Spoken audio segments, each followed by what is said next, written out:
Okay, welcome everyone. I, Council President Walsh, call the October 13th Committee of the Whole meeting to order at 6:32 p.m. As a reminder, we will continue to have remote aspects to our meeting, so members of the public and staff may be participating tonight remotely via WebEx. There are multiple public comment opportunities at tonight's meeting. There's going to be a general public comment opportunity at the beginning of the meeting now, or you can make comments after the presentation and council question and answer period on tonight's two agenda items. So members of the public may address council at this time in person or virtually. I guess before I go through all of it, let me check. Do we have any members of the public online? And we do not in person, so I'm going to skip over all of that, just saying that if anybody joins later on, we would be happy to accept public comment, and we always are happy to receive emails by sending them to citycouncil@issaquah.gov. And I will note that Councilmember Hall may be a little bit late and has an excused instance for that. So we have two items on our agenda tonight. The first is COM 0166, the North-South Traffic Study, and the second is COM 0170, the 2025-2026 Mid-Biennium Budget Adjustment. And so we will start with the North-South Traffic Study presented by Emily Moon, our Public Works Director.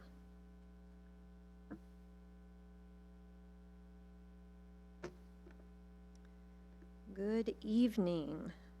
Share the presentation and then we'll get underway here.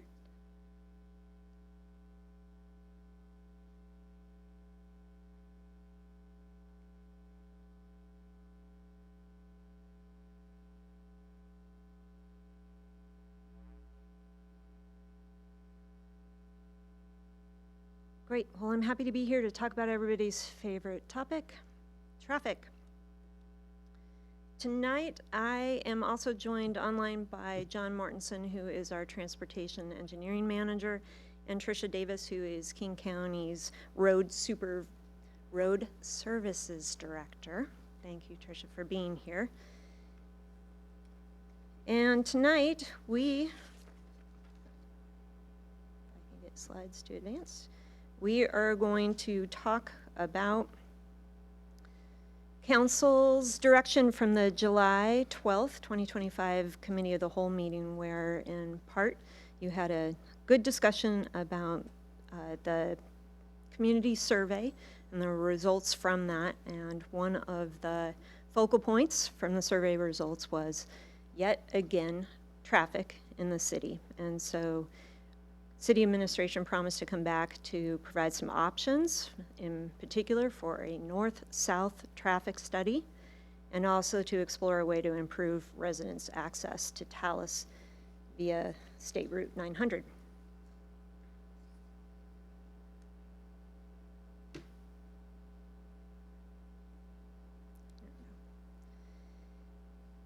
So, before we dive into content, I'll just say I know there will be ample time in future meetings also to talk about the topics that you have of interest.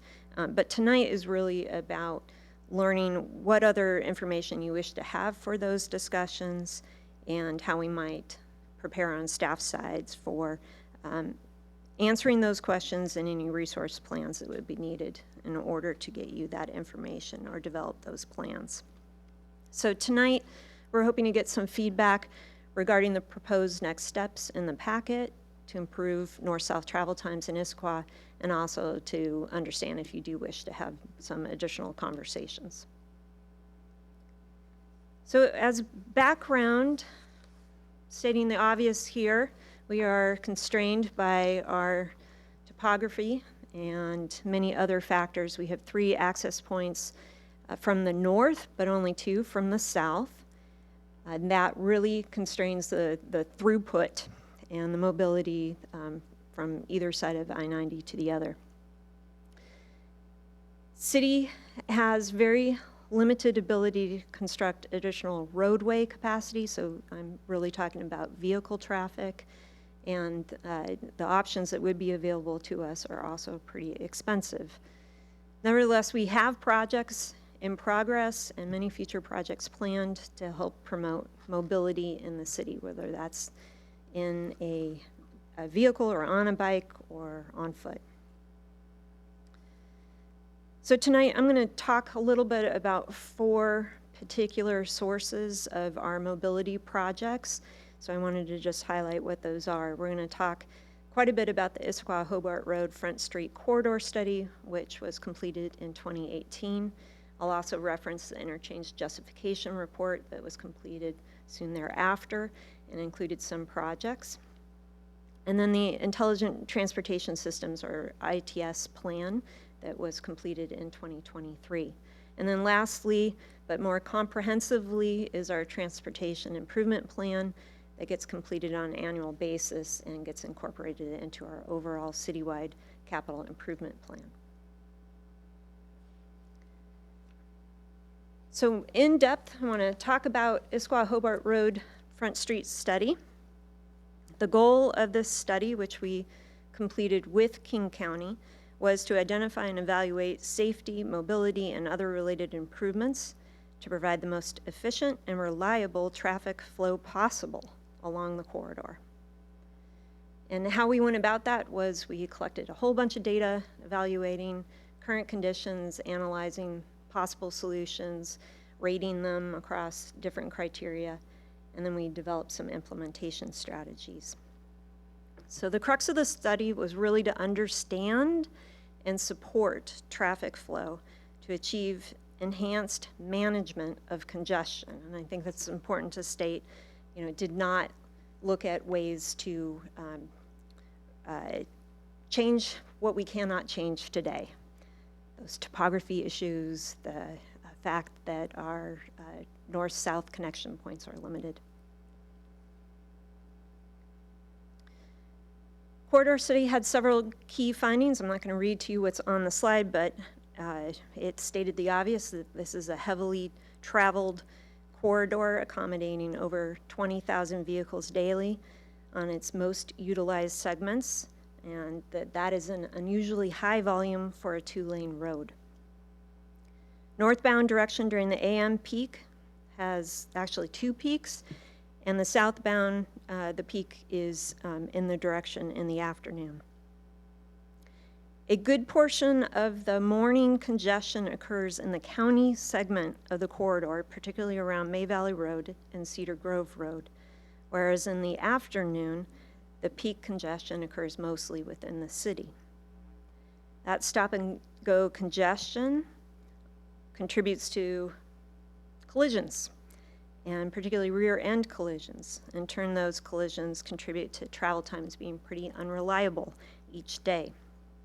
Other factors that affect the traffic on this corridor and the inconsistency of travel times include school bus stops, garbage collection, mid-block pedestrian crossings within the city, parking maneuvers to get onto the on-street parking, and left and right turn movements where there are no real dedicated turn lanes. I also wanted to point out one of the key findings was that future intersection and corridor operations do not worsen in the corridor, at least as they were forecasted and as we believe the forecast would still show today, to the degree that might be expected given the magnitude of anticipated growth in the area. And that's mainly due to the fact that the corridor is already at capacity. And we're not able to accommodate more vehicles, particularly in the peak directions at those peak times. However, there are intersections and corridor segments which do degrade in the level of service and are expected to have increases in delay over time at those intersections, which would decrease travel speeds, again, along certain corridor segments. The corridor study recommended a host of projects. There are 4 for the city, 3 for the county, and 2 that had sort of joint ownership. And I'm going to walk through each of those and where we are with them today. On the county's side, we had the Issaquah-Hobart Road, May Valley Road interim improvements, which was really about extending some turn lanes until the roundabout, which is the third project listed here, could be constructed. County decided not to pursue the interim project and began doing the design of the more permanent improvement. The middle project there is not funded. It is being sequenced to get attention after May Valley intersection would see improvements. So the improvement that they are working on right now is a design of the roundabout at Issaquah, Hobart Road and May Valley Road intersection with some additional lanes to get traffic around that intersection. And they have grant funding to move the project into final design next year. However, the construction phase is not funded at this time and has gone up significantly in price.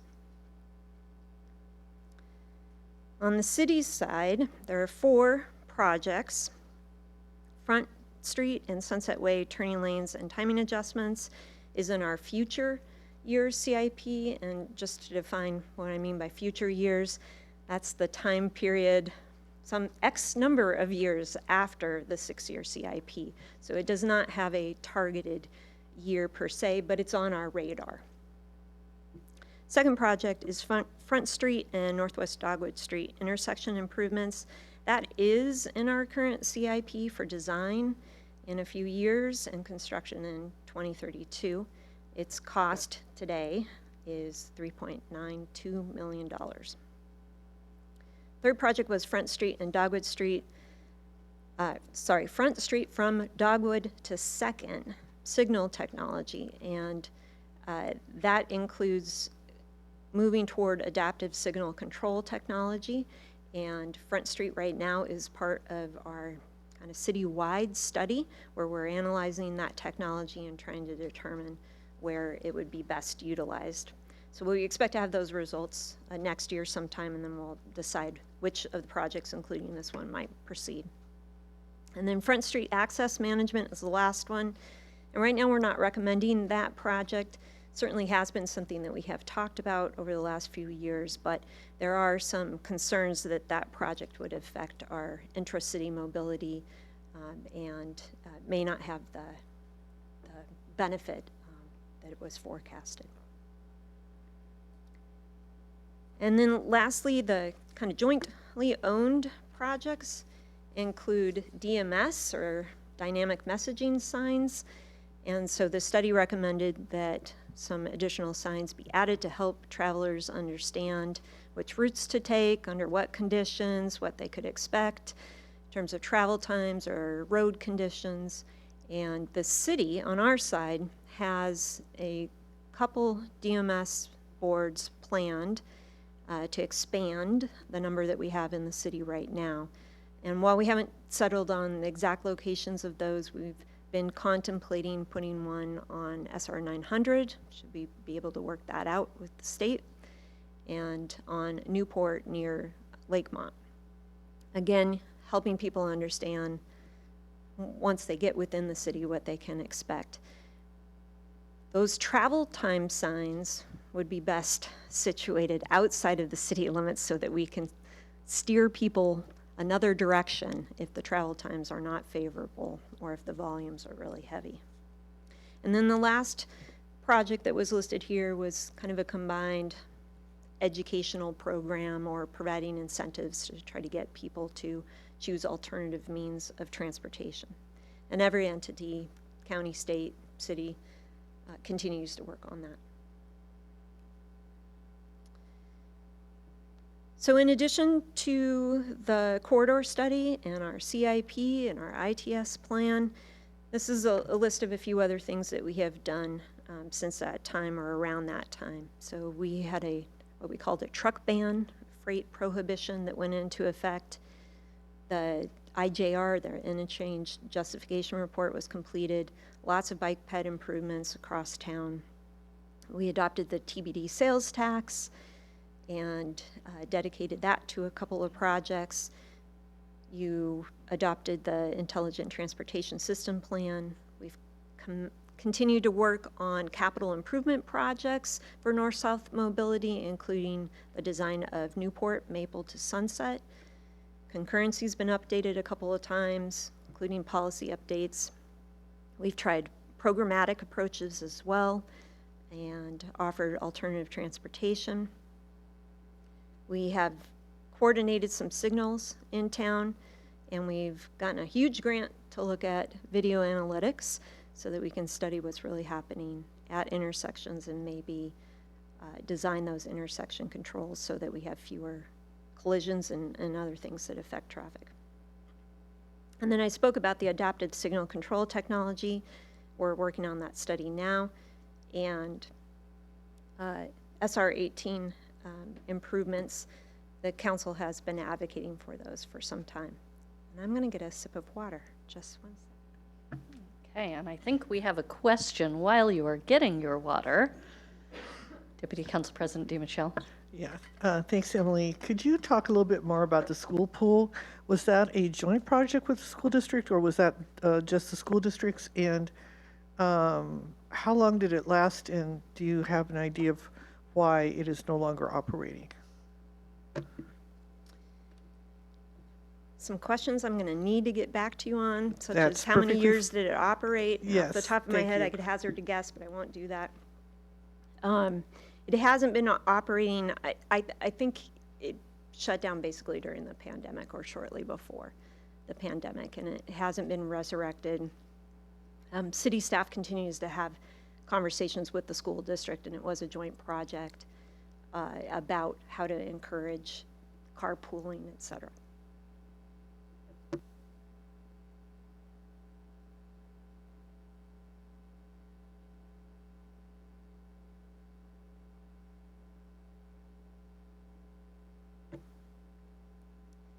All right, switching gears, let's talk Talus. So the other question from your July meeting was, could we develop a recommendation to improve access for residents into the neighborhood? So the problem that we see is, of course, congestion on State Route 900. And residents, particularly in the afternoon, have difficulty being able to even get to the turn into the neighborhood. Traffic is backing up from Renton. So we took a look at this issue and studied what could be a possible solution. I think during your meeting you had talked about, was there a potential to move the merge point further to the, extend the turn lane further to the north to allow residents to access the turn lane ahead of the backup and therefore get into the neighborhood without having to sit in traffic. So we looked at that. It would be extremely challenging, probably very expensive,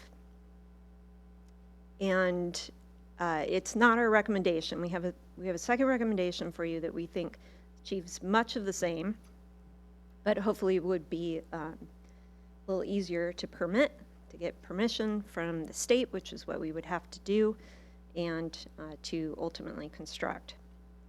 So here's the problem with extending the turn lane to the north, and I apologize, you have this in your packet. I know it looks small on the screen. But there are retaining walls, there are environmentally critical areas, and in particular, we believe that the city would have to construct more fish passages, and that would be extremely expensive because you'd have to rebuild SR 900 in a few spots in order to do that, possibly elevating it, etc. So in lieu of that, we kind of took a look at the other end. So after you pass Talus Drive and you're still headed southbound toward Renton, just before you get to the city line, the zipper lane merges, and we believe that if we were to extend the merge point further to the north, we would be able to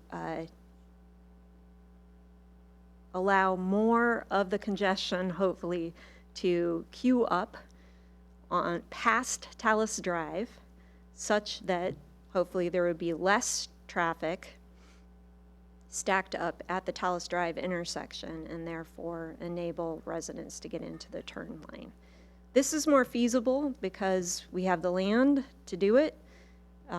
It's not as constrained from either engineering built structures or from the natural landscape around it. And we think it will be therefore less expensive to do. As we've looked at it, we think that an additional capacity of 25 to 30 cars might be possible there. So tonight, our recommendation is to continue to implement the 2018 study and the ITS plan, but we'd also love your feedback about City Council's desire to have more discussions. And then we have a recommendation about how to get started. I wrote to design, but really it's pre-design. It would be study, do a traffic study, look at those geotechnical conditions, talk to WashDOT, all the precursor events that we would need to do. I think we've got a question, but we've only got like 2 slides left, so. Okay, great. So timing is just dependent on what you would like for next steps. And again, tonight, we're looking for that feedback on the proposed next steps and whether you would like to have some additional discussions or deeper dives about these topics and the recommendations.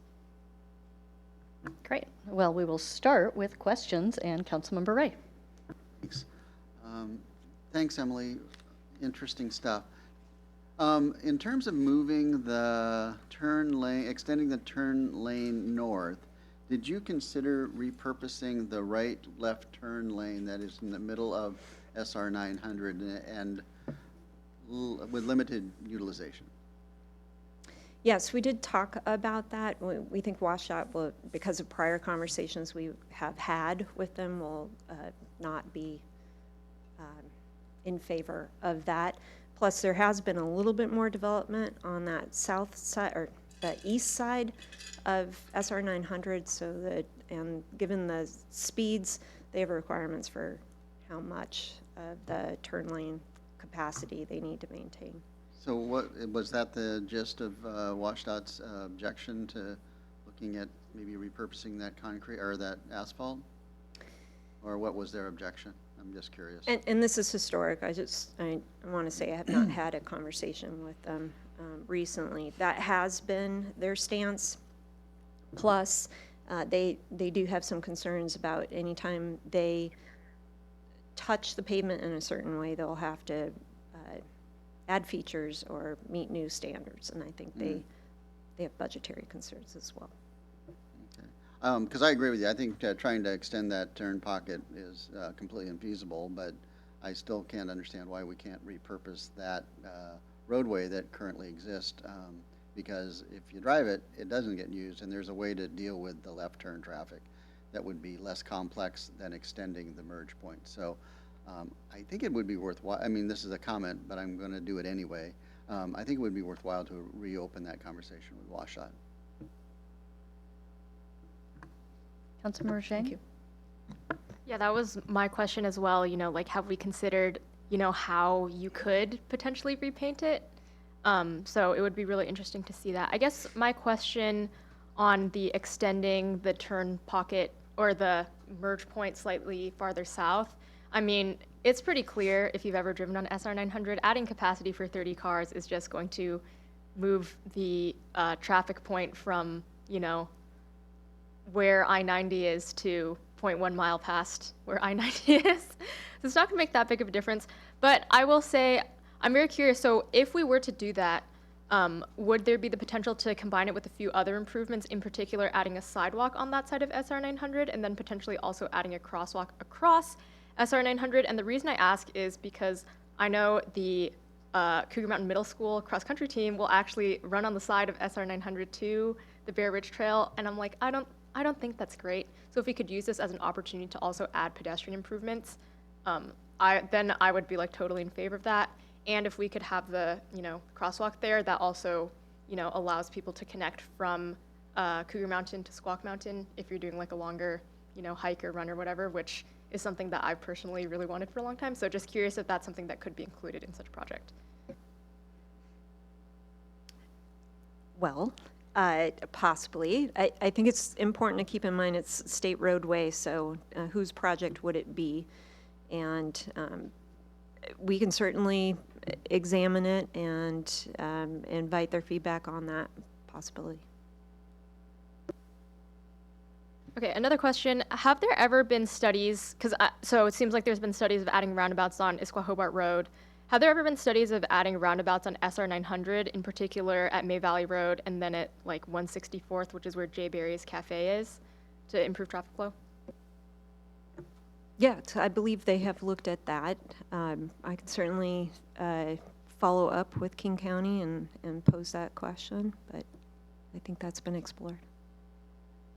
And then I guess if that's been explored, do you know what the reasons were that they didn't prioritize doing it?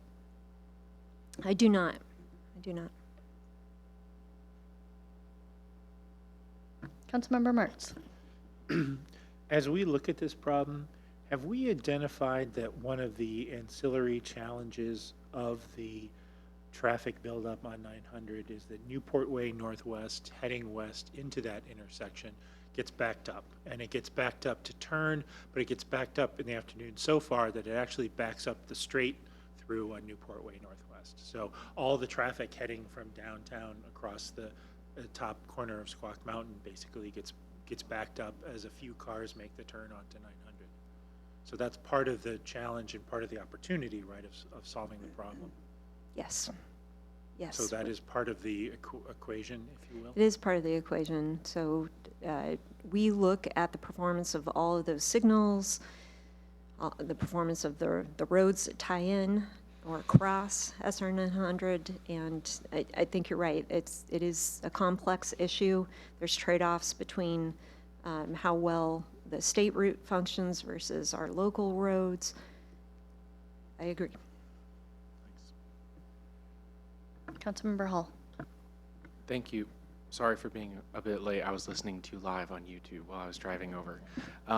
You said, going back to the other question for tonight, when you were talking about other things that we've done in kind of the north-south exploration, you talked about video analytics project. Can you remind us what that is?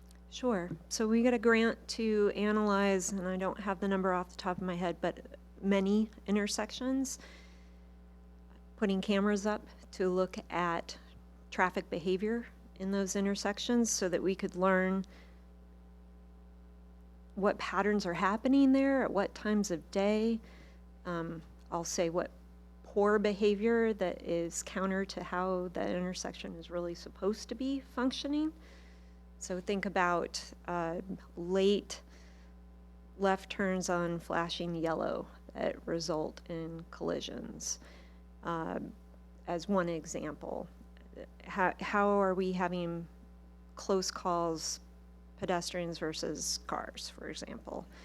So we get that data and we look at it on an intersection by intersection basis to try to figure out, is there something that we can change about this intersection in terms of particularly the signal timing that would help make it safer or be more responsive to the conditions at those times of days or the pattern of use for different legs of the intersection.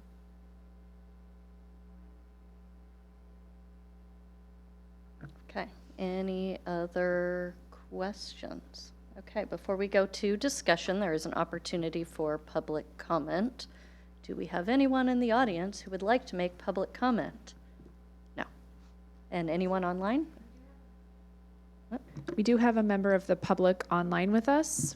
Okay. So we have an opportunity after this and the other item on our agenda to make public comment. If you are on a computer and would like to, or a smartphone and would like to make public comments, you can raise your virtual hand or send the host a chat message. If you're on the phone, you press *3 and that will indicate that you are interested to speak. And so I will just see if anybody is indicating an interest to make comments? No. Not seeing. Okay, fantastic. Again, we always take emails and we love to hear from folks. So, I normally don't start comments and everything, but I'm wondering if we can take the two concepts of SR 900 and kind of the Front Street and rest of it a little bit separately. I think one of the things that has come across for me is we've very clearly stated what the problem is for SR 900 and Talus. But I don't know if we've done that as succinctly for the other north-south areas of the city. And as Councilmember Martz mentioned, you know, there are other impacts throughout the city. So as we are thinking about it, one of the things I would love to hear is, what do you think the problem is that people would like us to solve? And what are our priorities as we address this? Because, you know, obviously if our priorities are improve safety, there are going to be different projects or areas of advocacy that we would go after. Similarly, if our goal is to improve traffic flow for communities down to the south of us, we would choose different projects versus intracity, or within the city. So I just put that out there. Would love to hear from folks, and maybe we can start with that north-south area. Maybe we'll start with SR 900, because I think we've heard a few questions and some of the ideas there. So anybody want to start there? Oh, goodness. Councilmember Ray. I was riffing on something earlier today, and somebody else riffed on what I was riffing on, which made it no longer riffing, but an honest-to-God jam session. So I'm going to riff on Councilmember Jang's comments on State Route 900. I'm not sure I'm really psyched about doing the engineering study to move the merge point further south, because I don't think it'll make significant difference. Because quite honestly, if you drive that on a regular basis, a good day is when it's only backed up to Newport. A bad day is when it's backed up onto I-90, and there are a lot of bad days. So I don't think that 30 cars doesn't do anything of any significance in terms of dealing with congestion. I really would like us to have a discussion with WashDOT again about what their objections are, because there are problems we can solve, but there is this huge lane of roadway there that is completely unutilized and could be a real benefit to the people who live here in Issaquah, particularly those of us who live in Talus, because it can be a half an hour from I-90 to get to the Talus turn, and that's I'm not being hyperbolic. That's the impact. So. Do that by the number of people who make that, who live in this community, who make that commute. And then put a dollar figure per hour, and it's a huge amount of money. So I would like to, before we do anything, understand where WashDOT's at and have them explain to us why they can't do anything. So that's my 2 cents. Councilmember Zhang? Yeah, I would agree with that. I think,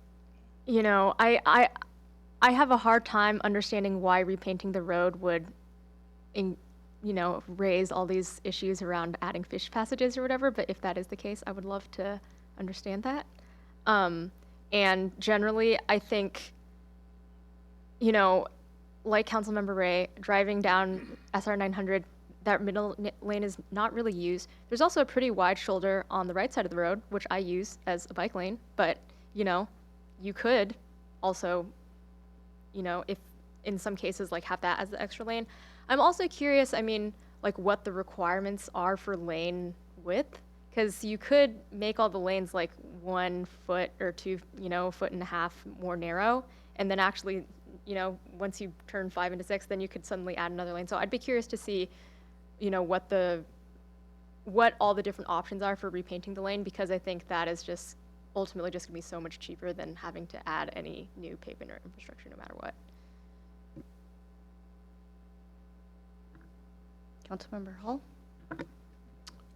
Yeah, I agree with what's been said. I think the only addition I would add to the SR 900 issue, that's what we're talking about, right? Is I'm not a traffic engineer by any means, so I don't necessarily know what moving a merge point actually does to a system. So I'm wondering if when we talk about this again, we could perhaps collect examples, or does data actually tell the story that moving a merge point in this similar context actually does help relieve stress on the system, traffic congestion on the system, and move kind of pass through commuters through more quickly or more easily or more safely. I'm just wondering if that's something we could collect for our discussion.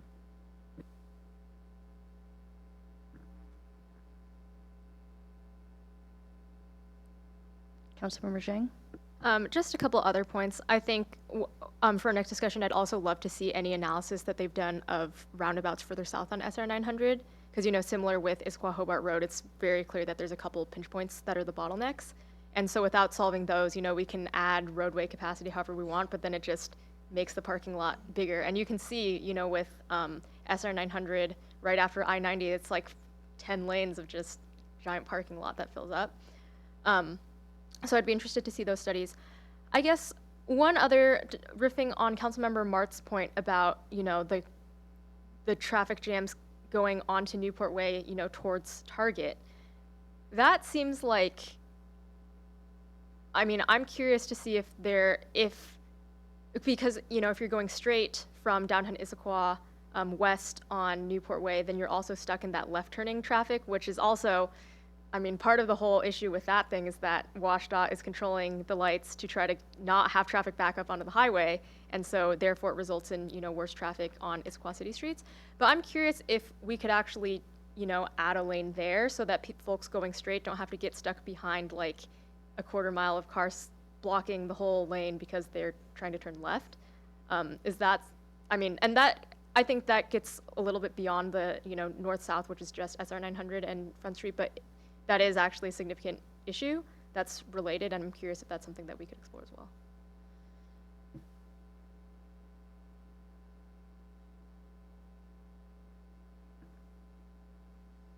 So I guess my feedback would be to +1 the idea of figuring out why we can't utilize that center lane.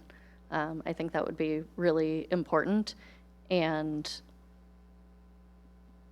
we're not quite talking about our legislative agenda yet, but if there is a state rule or reason why making a change to the roadway surface would cause them to have to make other changes to the roadway, I would be willing to talk to our delegation about that and see what other options are out there. So understanding not just why they're not willing to do it, but what the reasoning is behind that. So I think that would be important. Anybody else on SR 900? Okay, going over to kind of the other portion of the city. I know, Director Moon, you kind of mentioned one of the reasons we see as much traffic congestion in the evening is because we have 3 routes that all merge into one and are bottlenecked further down. Any comments on that? Councilmember Mertz. I fear that this is a highly nonlinear problem, because I fear that what's happening is that residents in Black Diamond and Maple Valley and Covington, I think we could build a pristine 4-way highway on Issaquah Hobart Road, and all we would do is we would divert every single car from those areas onto that road, and that we would still have horrific backups at the south end of town.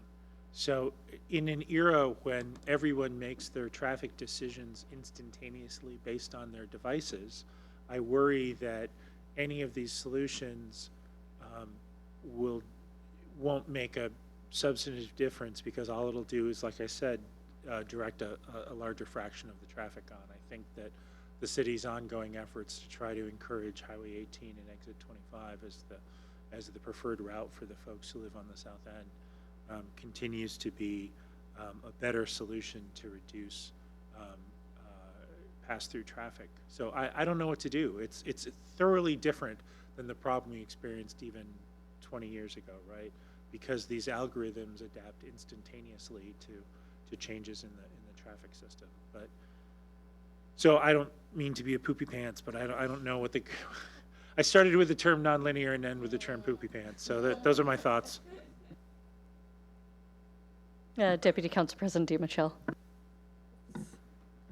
Yeah, I'm going to, as Councilmember Jenks said, I'm going to riff on Councilmember Mart's comments. You know, when I look at the study, the North-South study, and I do love the idea of a roundabout there at Issaquah Hobart Road and May Valley. I think that would be perfect. But we have had Councilmember Perry and Dembowski initiating the idea of raising taxes in order to fill the gap that they have at the county.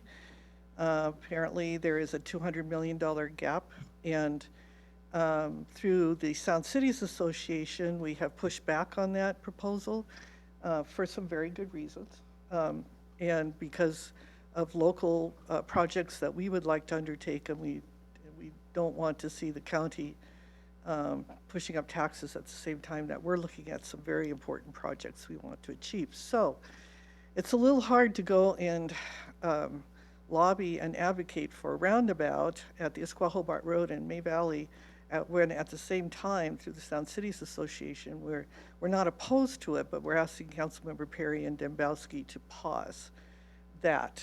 And so I believe, and anybody can correct me, I may not have this right, but I believe that Councilmember Perry has said that by 2030 that the roads fund for the county will be empty. There will not even be 100 million there. So I think that as a council, we have to kind of figure out how are we going to negotiate this. Advocating for projects on the Issaquah Hobart Road would directly benefit us in many cases because it would improve the flow if we could get some roundabouts. But at the same time, we have to juggle our priorities for projects within the city, which is in our control. So I just want to point out that there is a conflict here in terms of how are we going to get these projects funded?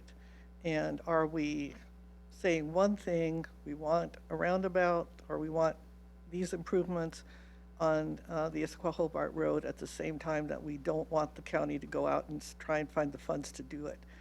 So that would be my comment. I think we need to figure out exactly what we are asking and how we're going to ask it to be funded, and how are we going to navigate those issues. So that's my feedback. I do see some promises in that north-south, but the big question is how do you fund them? And I don't think we've resolved that. Thank you. Councilmember Chang. Yeah, I want to agree with what Councilmember Mart said about, you know, everyone is making their decisions on where to drive based on what is fastest at any given time. And so even with Highway 18, just, you know, the main problem is that we have mountains. We have the Issaquah Alps, which are great.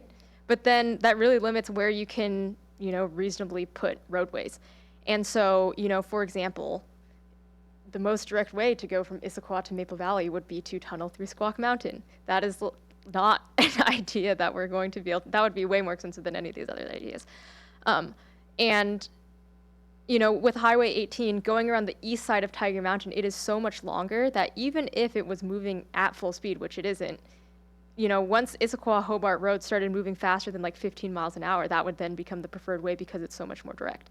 And so I think it is very nonlinear. Like if Front Street and Issaquah Hobart Road moved effectively, then people would go there until it didn't, and then start going around to Highway 18. So I think there's kind of that dynamic of, you know, if we improve traffic flow, then we could also induce more people to come.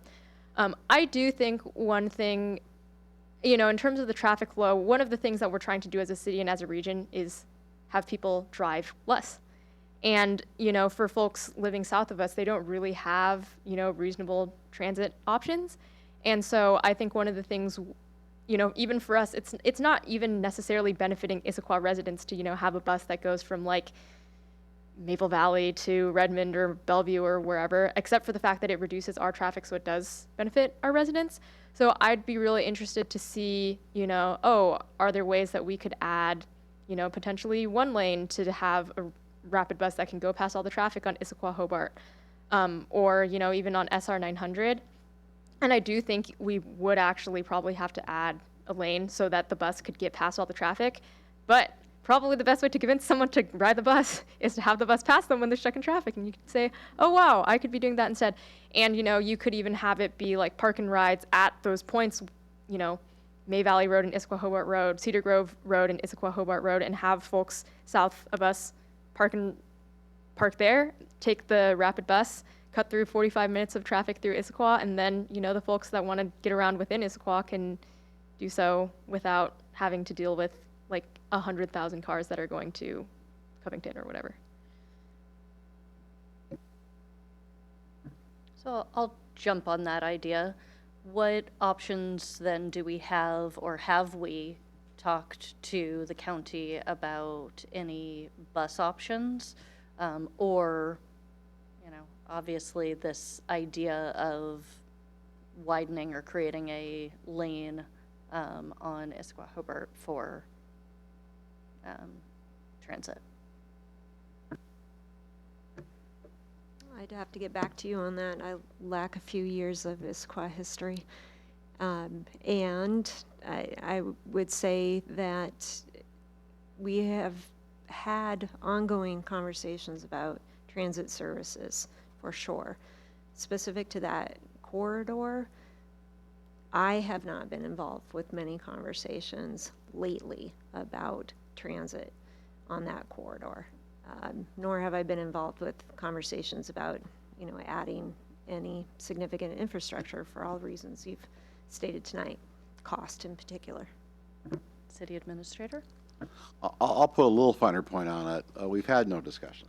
We have been focused on the transit side to make sure Issaquah residents can maintain the transit that they have, and we know that has been a very difficult discussion. Our primary focus on moving traffic and residents from south of us has been SR 18, and we've had tremendous challenges with that. The state legislature has been constrained financially. Thanks to the leadership of our legislative delegation, the project continues. I mean, there was a point 6 months ago, 8 months ago, when it looked like it was going to just stop in its tracks and the money was going to be diverted other places. So I think as the council looks at solutions, there are local solutions, there are regional solutions. We need to balance where the pros priorities are, and this all comes down to money. All of the agencies you have talked about today are really struggling, and those agencies that are looking for additional tax increases are struggling to justify those. So, we hope that the council will help us with some prioritization. You have excellent staff that are willing to advocate, willing to work with our partners, but there are constraints. And so the best thing that you can do for your staff is to say, here are these priorities. And this discussion, I think, has been excellent in trying to identify some of those. And we will be as diligent as we can in following through with the realization of everything I've just talked about, primarily money.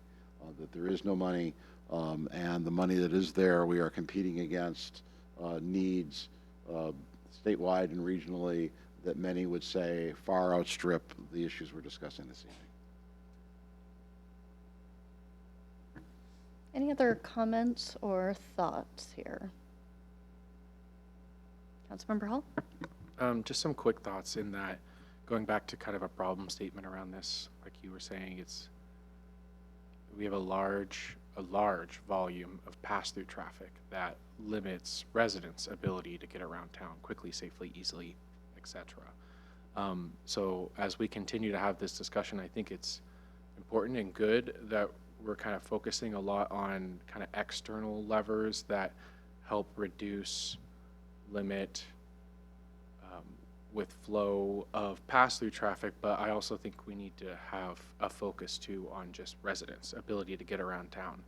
Is there a way to make it easier to just drive in the connector loop around the city, to bike in the connector loop around the city in our different trails, that kind of can live outside of the pass-through traffic.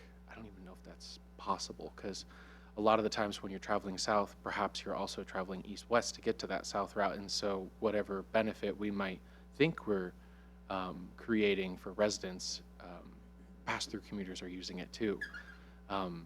So I would appreciate any thoughts staff might have on what are those specific targeted tools that can support our residents who are just trying to get around town to their appointment, to Target, back to their home, independent from pass-through commuters. I know that's a tall order. Councilmember Ray? Yeah, if these were easy, we'd have solved this a long time ago. These are hard problems. They are seriously constrained. They have many nonlinear parts, and they have incredible financial implications. And so, you know, if Director Moon had come to us today with the silver bullet, we would all be praising her beyond, but we had no expectation that she would, though if anybody would, it would be her. But this is a time for creativity. Well, this is where we got to stop thinking about how do we push the same rock harder. We got to think about how to do something different. So I don't know what that is, but I guess my challenge is think about this problem differently. I think we hit on the key point, which is let's focus on the objectives. What are we trying to accomplish? And never lose sight of the fact we work for the people who live in Issaquah, and how do we focus on Issaquahians, and then look at some different and creative ways that we can make this happen, because we're not going to solve it with traditional methods. I mean, that's for sure. Deputy Council President DiMichele? Yeah, I totally agree with those last remarks, and that was the reason I was asking about the school pool, and having, with my background at Metro, seeing how one by one, little by little, if you can get people to ride share and as Councilmember Ray said, think creatively about how they're going to get from where they're going, where they start and where they're going, and do that together rather than in each individual vehicle. It slowly but surely starts to make a difference. And whatever we're talking about, whether it's transit or roads or road improvements or whatever, we're looking at a long-term picture. It's not going to happen overnight. We're not going to change people's one ride in a car behavior overnight. It takes persistence, and it takes showing people exactly how it works and how it can benefit them. We're not going to be able to mandate that. It has to be a choice that people make to take transit or to ride together or to create carpools and so forth. But I think it's somewhere that if we are looking for things that can help people sooner rather than later, that's where we should be focusing some of our efforts, or maybe a lot of our efforts, on transit or transportation demand management is, I believe, what it's called. So that's where I would put my eggs if I were going to put my eggs somewhere. There you go. Thank you.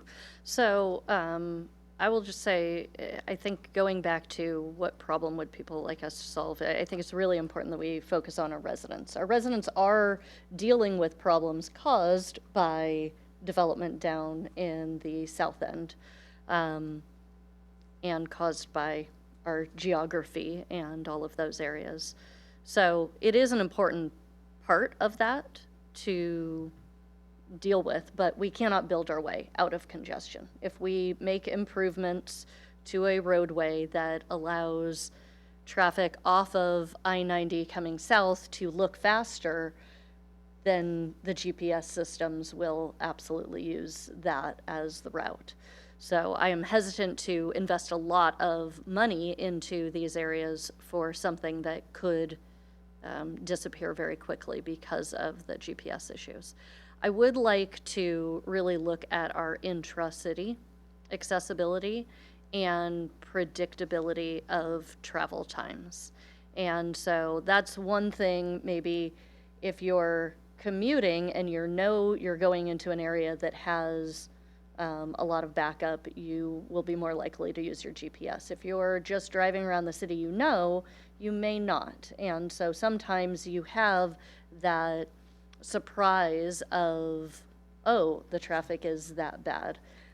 Maybe the transportation, the boards that say how much that, time takes would address that. I don't know if it's worth the cost when people have these fancy smartphones in their pockets that they could use on that.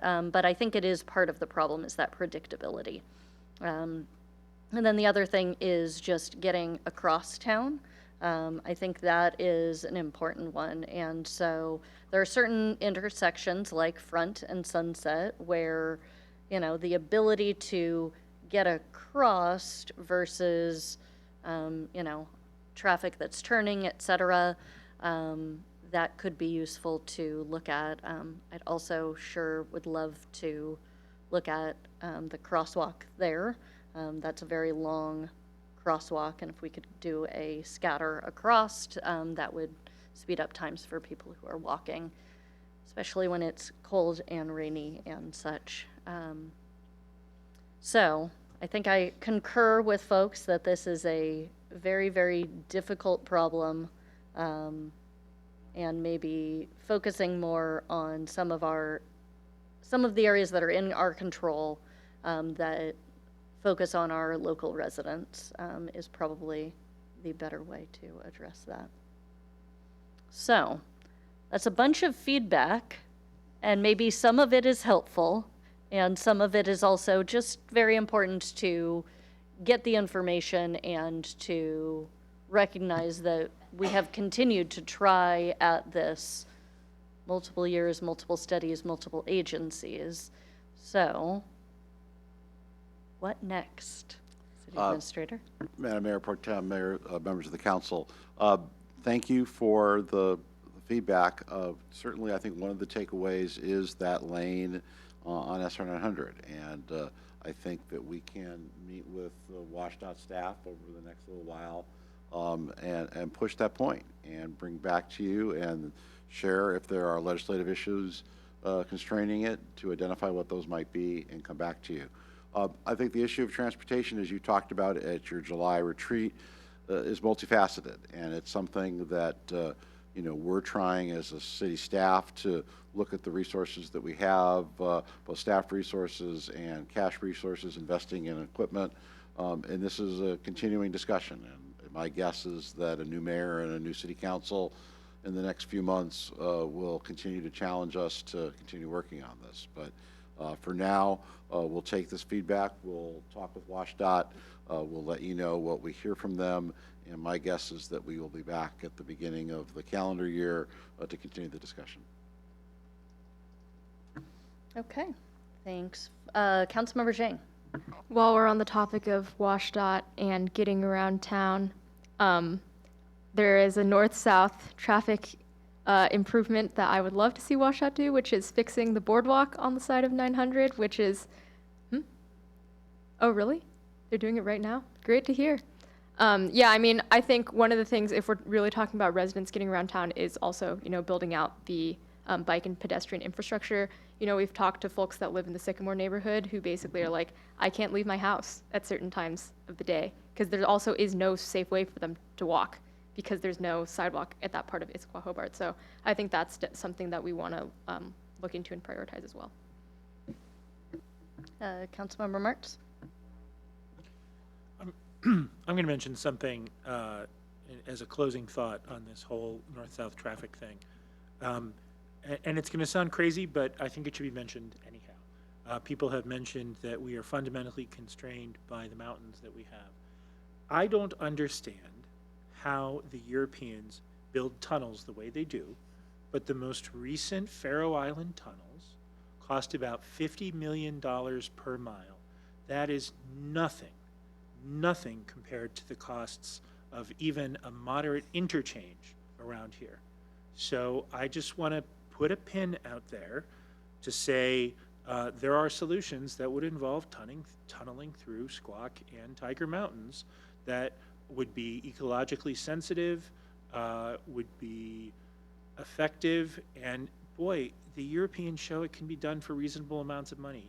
So I realize it sort of sounds like a wild hair, except they do it, right? This isn't science fiction. This is how Europe does it right now. So I think somebody in the legislature, I don't know, should talk about this as an option. It would be a complete game changer to run a tunnel through Tiger Mountain north-south from exit 18 down to the Issaquah Hobart Road, State Route 18 interchange. Thank you. We can talk about abundance and permitting costs and all of the things that go into why our costs of construction are so much higher. I believe John Mortensen, no? Ian? Yes. Yes? I do have a follow-up question. So thank you for the direction. It's been very helpful to listen to help implement what you guys are asking for tonight.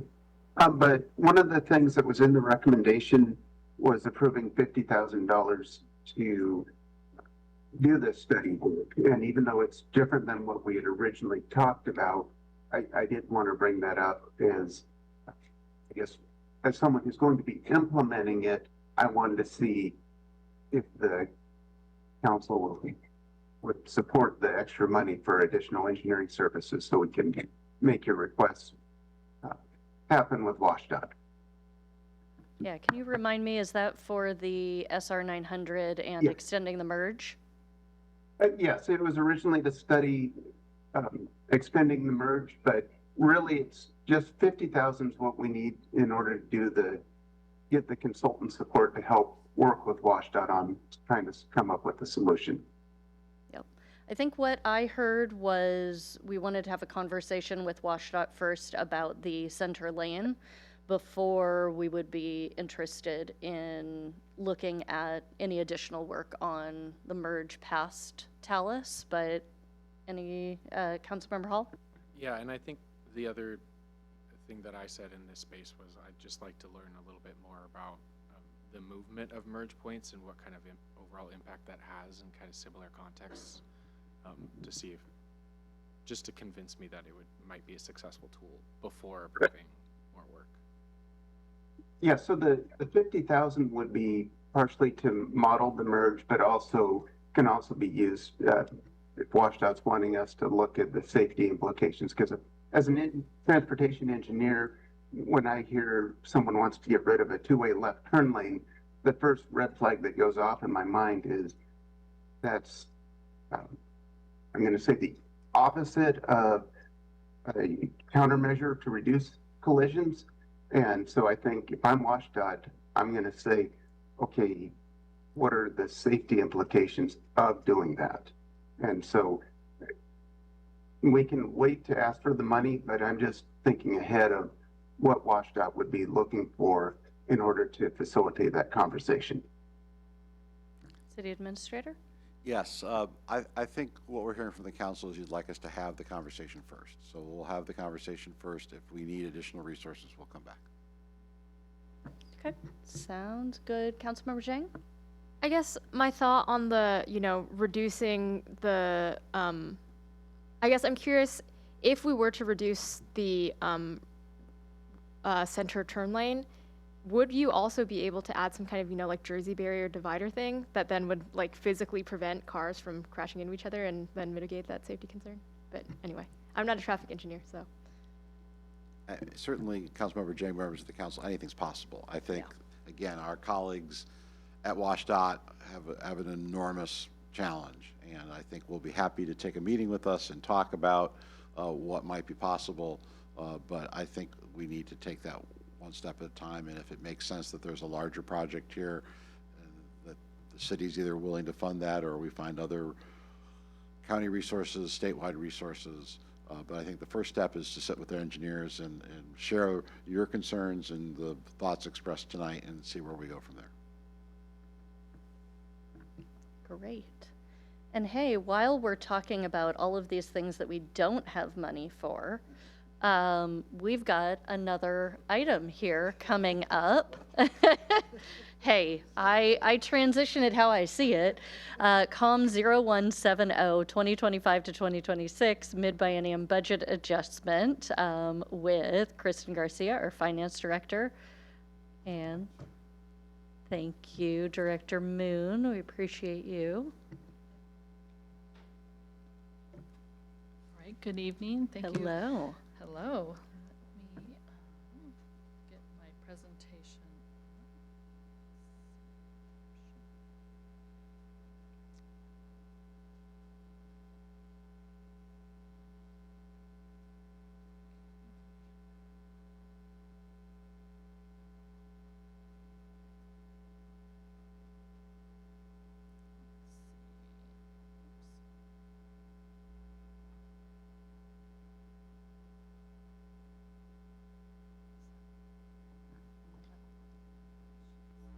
Yep, just work through the technology, Yes. fun stuff. Try that one. That looks like it might work There we better. go. Okay. Thank you, Tisha. Mhm. All right.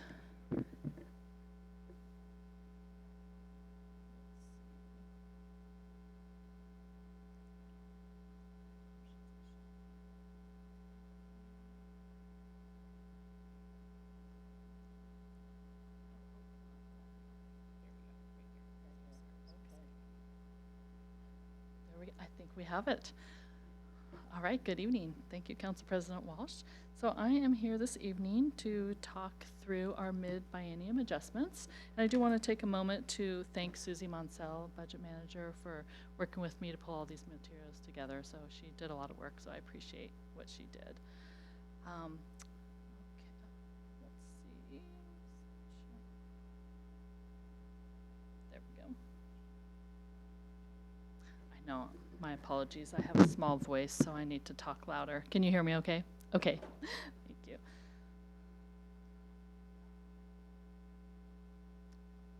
Okay, so now I'm having difficulties. I might need to have you,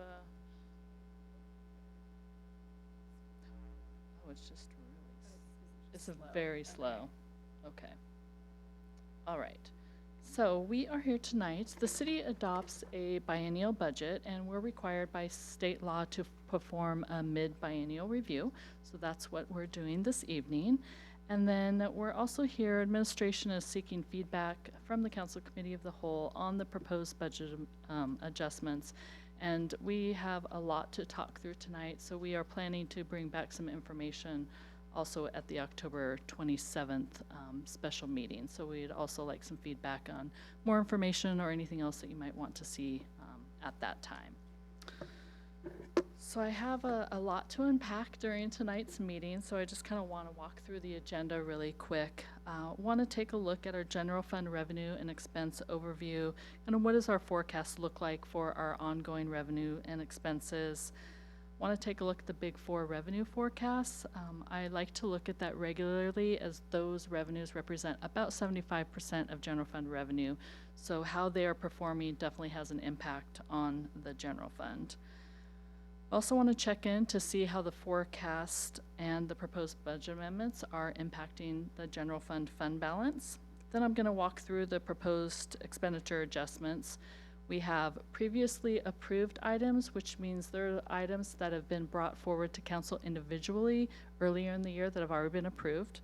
We do have some corrections in the budget. I didn't plan to address those. They are in the attachment A. I didn't plan to address them in the presentation. Those are just items that were previously, they were approved in the original budget. They just weren't in the right place according to where we actually spent. So we just need to true those up. And then of course we have our new spending that we'll talk about.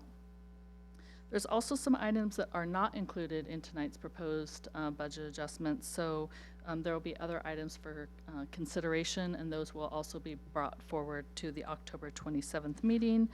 And then as I was going through this process, I was thinking on some things that I want to work on for 2026, and then as we prepare for building our next biennial budget for 27 and 28.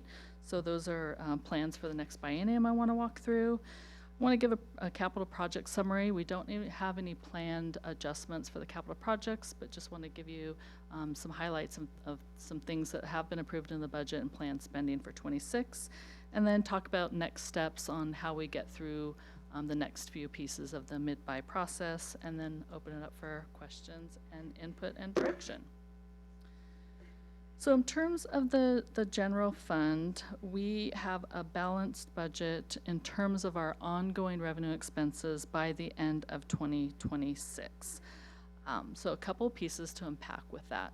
So our 2025 adopted budget did assume that the general fund was going to use some of its fund balance to the tune of about 1.4 million for ongoing, to meet ongoing expenses. So meaning our ongoing expenses would be exceeding our ongoing revenues.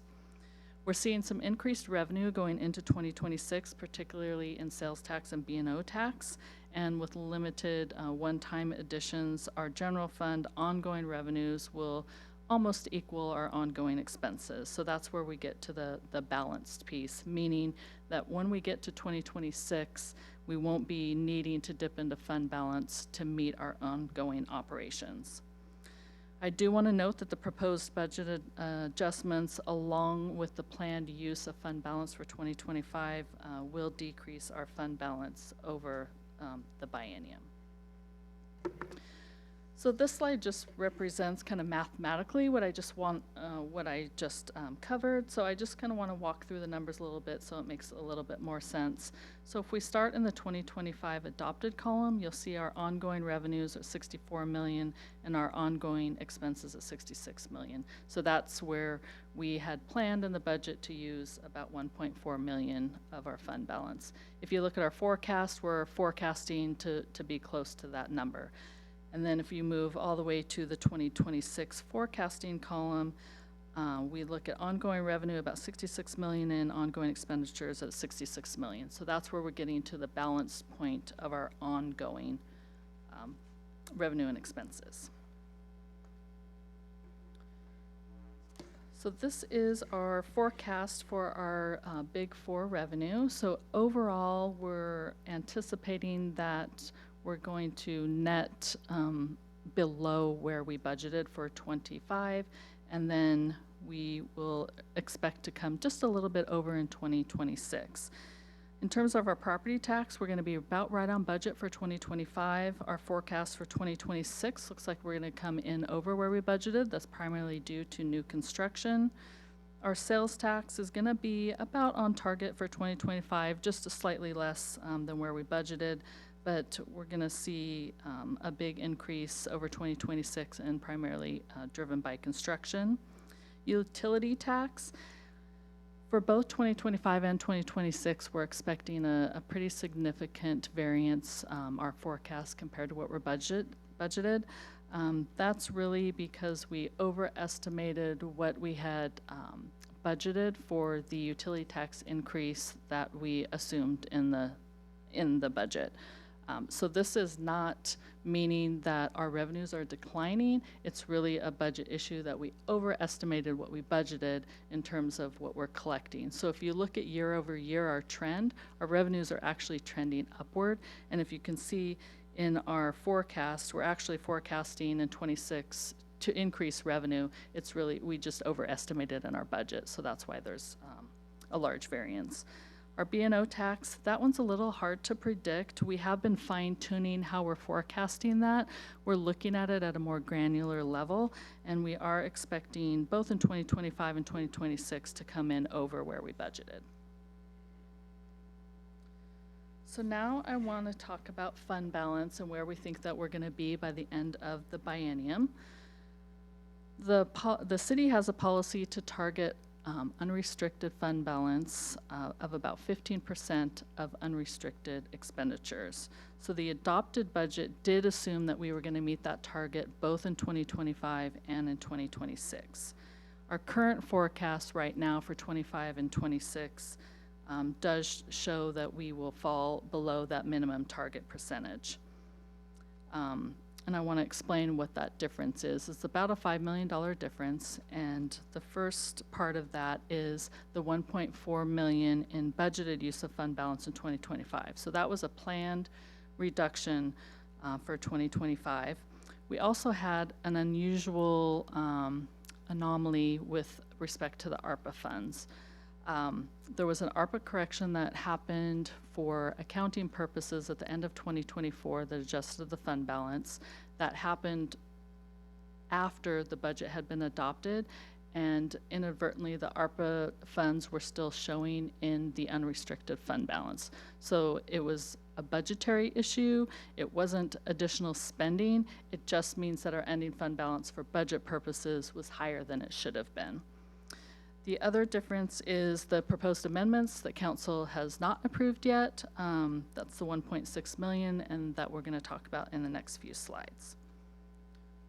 And so again, this is just a visual representation of the fund balance. So I just kind of want to walk through a couple columns just so you can understand more of what I'm talking about. So in the 2025 budget column, you'll see at the top the beginning fund balance and the unrestricted beginning fund balance of about 12.6 million. That's where the fund balance was too high. If we remove the ARPA, that should have been about 10.4 million. Then if you go down to the unrestricted revenue at 64 million, the unrestricted expenditures of 66 million, that's where we're planning to spend down the fund balance. And then if you go down to the bottom, the unrestricted 10.3 in unrestricted fund balance, again, that's too high because the ARPA funds are included. So the 15%, actually we should have been about 12%. And then if you look in the 2025 forecast column, the 64 million unrestricted revenue and the 67 in unrestricted expenditures, that's just reflecting, again, the planned use of bringing down the fund balance, and then that also includes the proposed amendments that we'll talk about in the next few slides. So these were previously approved adjustments. These were items that had come to council individually outside of this mid-biennium review, but they just need to be formally codified in the budget ordinance when we get to the final approval. General fund adjustments, we had the bucket truck, we had added the communications specialist, and then 482,000 for the IHIP plan. That's coming out of, it's listed as general fund adjustment, but that's a part of the affordable housing, which that money is currently in the general fund, but as of next year, we're gonna be moving that out of the general fund. So I just wanted to clarify that that was not technically general fund use of money. And then we have some utility fund adjustments, 2.9 million for the Newport sewer relocation, and about 195 for the Highwood reservoirs and retrofit. Kristen, we've got a question here. Councilmember Martz? Yes. I'm sorry, can you go back to the ending fund balance thing for a second? Yeah. So, remind me, I've been doing this for a while. In the olden days, we just had ending fund balance, and life was simple. And then we had a point where we said, well, we have these essentially HR liabilities, and so we were going to set some money aside for HR liabilities. I don't really understand this whole restricted versus unrestricted, and Sure. I have been doing this a while. Yeah. So can you talk about that a little bit? Because Yes. having 24% of expenditures as a ending fund balance, regardless of everything else, is a reasonable number. Having 7% is an unreasonable number. So I'm trying to understand what this means as policymakers and as holders of good financial prudence policy Yes. folks.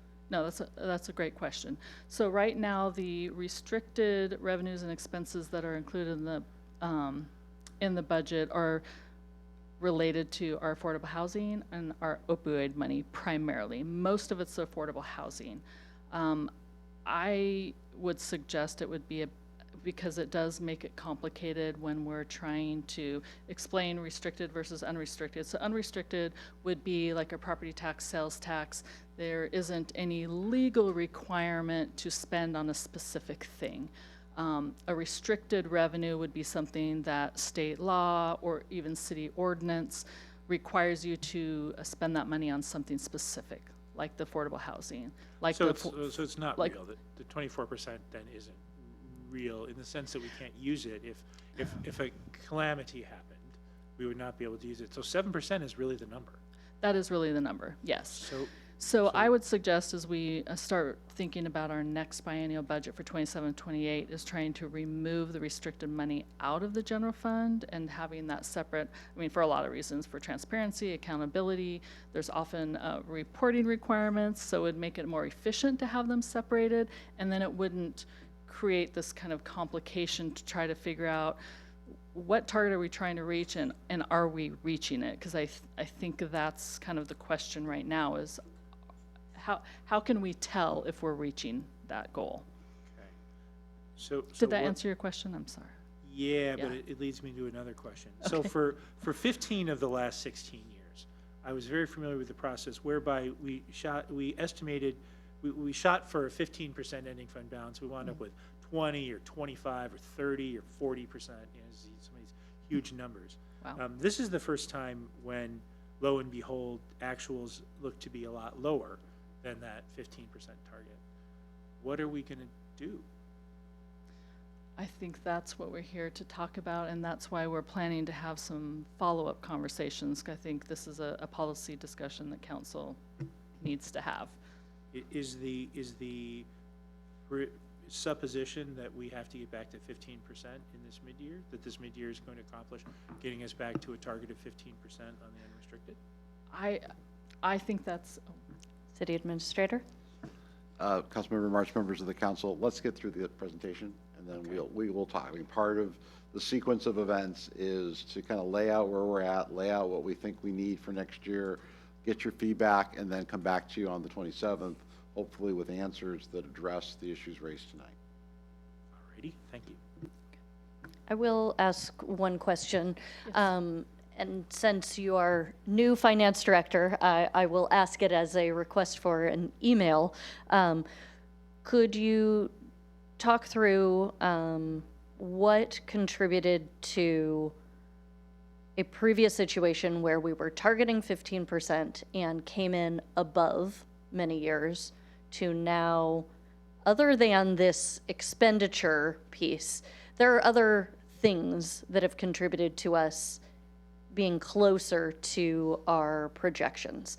And so that was things like, we used to assume all staff positions were going to be filled 100% of the year. And so I'd like to get some information, particularly for our newer council member, on what goes into some of those budget assumptions that maybe have changed over the years. So I think Susie will have a really good understanding of that. okay. Thanks. All right. Okay, I think we were here at the previously approved adjustments. Now, these are all the grant-funded adjustments. So what that means is that we're anticipating grants for these projects. We have one for the Capital Projects Fund, Washington State Traffic Conflict Screening. We have 1.7 million Sustainability Fund from the Department of Commerce and about 750,000 from the U.S. Environmental Protection Agency. So these are revenues that we expect to come in, but we just need to approve those expenditures in the budget so we can expend those grant funds. So now these are the items that are proposed for new spending. So we have planned about 188,000 $396 for employee leave payouts. I did want to talk about that because I don't think it's been a historical practice to budget for leave payouts, but they can be sizable. We do have natural turnover that occurs from retirements or people leaving. So it would be my suggestion that that's something that we start planning for. We all know that we are expecting and will be seeing impacts to our defense contracts, so we're anticipating some budget hits for that. We have about 130,000 for street fund operating needs, LED lighting. We had some copper theft, and then of course cleanup from the bomb cyclone. About 12,000 for ARPA closeout. That doesn't directly affect the general fund. We just have some monies that we need to allocate to that revenue that we had already received and close that out. And then about 30,000 for electronic monitoring devices for defendants. And I believe there is a funding opportunity for that, so that might not be a direct hit to the general fund. I think we might be able to get some money to cover the cost for that. And then the capital project funds, about $101,000 for the East Lake Sammamish Parkway Pavement Preservation Project. And then for 2026, we're have planned new spending for that. Again, anticipating some upcoming retirements, so we want to plan for that in the general fund. We are planning for 2 additional park positions. Those are expected to be paid for by an increase in the King County levy and for expected increases in revenue from event fees. And again, anticipating increase in the public defense contracts. The $30,000 for electronic monitoring devices would be an annual ongoing cost. Plan for about $150,000 for affordable housing study. I believe council has discussed this in previous meetings. And then would like to dedicate some money for the Pickering Barn generator and server relocation project. Okay, we have a question here. Deputy Council Yes. President DiMichele. So just, I'll go back to that previous slide. Just for clarification, these numbers do not reflect the public safety levy income, right? Because we had, in that proposal, we had $500,000 for an increase to public defense contracts. And I presume that if we adopt that, or, you know, that the revenues start coming in as we expect, that 262.32 would be covered by those funds, right? So correct. So the mid-biennial numbers that you're seeing tonight do not include anything from the public safety sales tax. We purposely left that out because we were planning to have continuing conversations about how we wanted to use that money. I have some slides coming up to remind council of what was proposed on October 6th as just some initial ideas. But correct, none of these numbers reflect the new revenue from the public safety sales tax or any related expenditures either. Good question. Okay. And then some proposed spending in the Municipal Arts Fund. We're expecting an increase in a grant from For Culture for the arts programming. So we just want to true up the expense to meet what the expected grant will be. About $206,000 for sewer fund on the Highlands and Front Street lift station improvements. That'll be paid for out of sewer fund. And then capital projects, fund adjustment to close out bond proceeds. So what that means is we still have some remaining bond proceeds. We've identified some projects that would be eligible to use the bond proceeds for, and so we just want to close out that money. So that's not new spending, and we have a funding source for that. So these are budget items for consideration for when we get back together on October 27th. None of these items are currently included in the mid-biennium review that we just went over, so the public safety sales tax. The proposed amendments, so the new spending is another piece of what council will need to make a decision on whether we move forward with those or not. Some of the items that are previously approved have already moved forward, but the new spending will be up to council to decide if we move forward with that. We've had some conversation on Metroflex. We needed to decide how we want to incorporate that into the mid-biennial adjustments, as well as emergency management. Do we need any expenses or programs there? And then what do we want to do with 4th of July and the World Cup? And just a reminder. Question for you before you move on. Yes. I was just realizing the public safety sales tax, are we proposing to put that in a separate restricted fund? Oh, yes, I would recommend Okay. that. Yes. So I'm just thinking through if some of our existing spending moves into that restricted bucket, how does that impact our kind of percentage, 15% target? It will have an impact, right? It would improve it. Yeah. So if we use some of the public safety sales tax for our existing costs, like the public defense costs, yes, that would offset that and then increase fund balance. Okay. Thank you. City Administrator, did you have? Yes, so we're nearly done.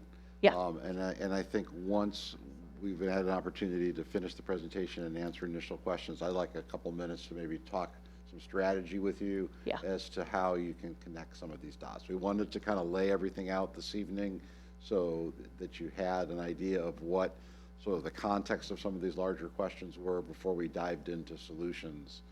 So this is being done purposely to kind of make sure that you have the whole scene before we start breaking it up into pieces. So, for example, we need to come back to all of the items on this slide and talk a little bit more. So at the appropriate point, we'll bring the slide back up and talk a little bit more. Yeah, okay, we're eager. We're a little into the weeds and all of that. And I that's get perfectly it. great. I just want, there's a method to the madness, and Yes. there's a path that I think that the council, you're really good at this, guys.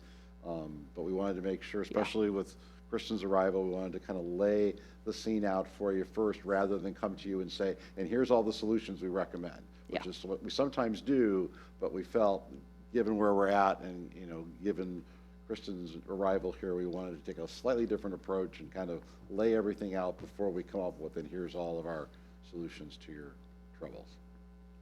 We appreciate the breadcrumbing. Okay, thanks.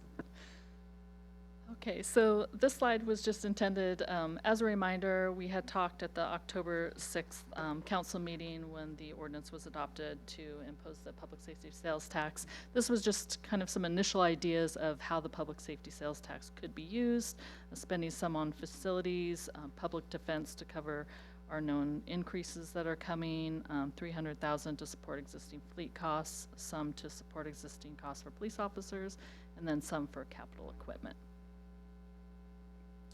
And then going forward, so in light of going through this process to prepare for the mid-biennial adjustments, a couple things that I want to plan for 2026, I think we've already talked a little bit about that, is taking a look at the restricted revenues in the general fund and moving those out for better accountability and transparency.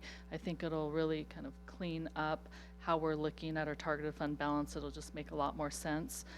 So we do have plans already, and we've created the structure for the affordable housing dollars, and so we will plan to move that in January. And then another project I want to work on is a reconciliation of our capital projects fund.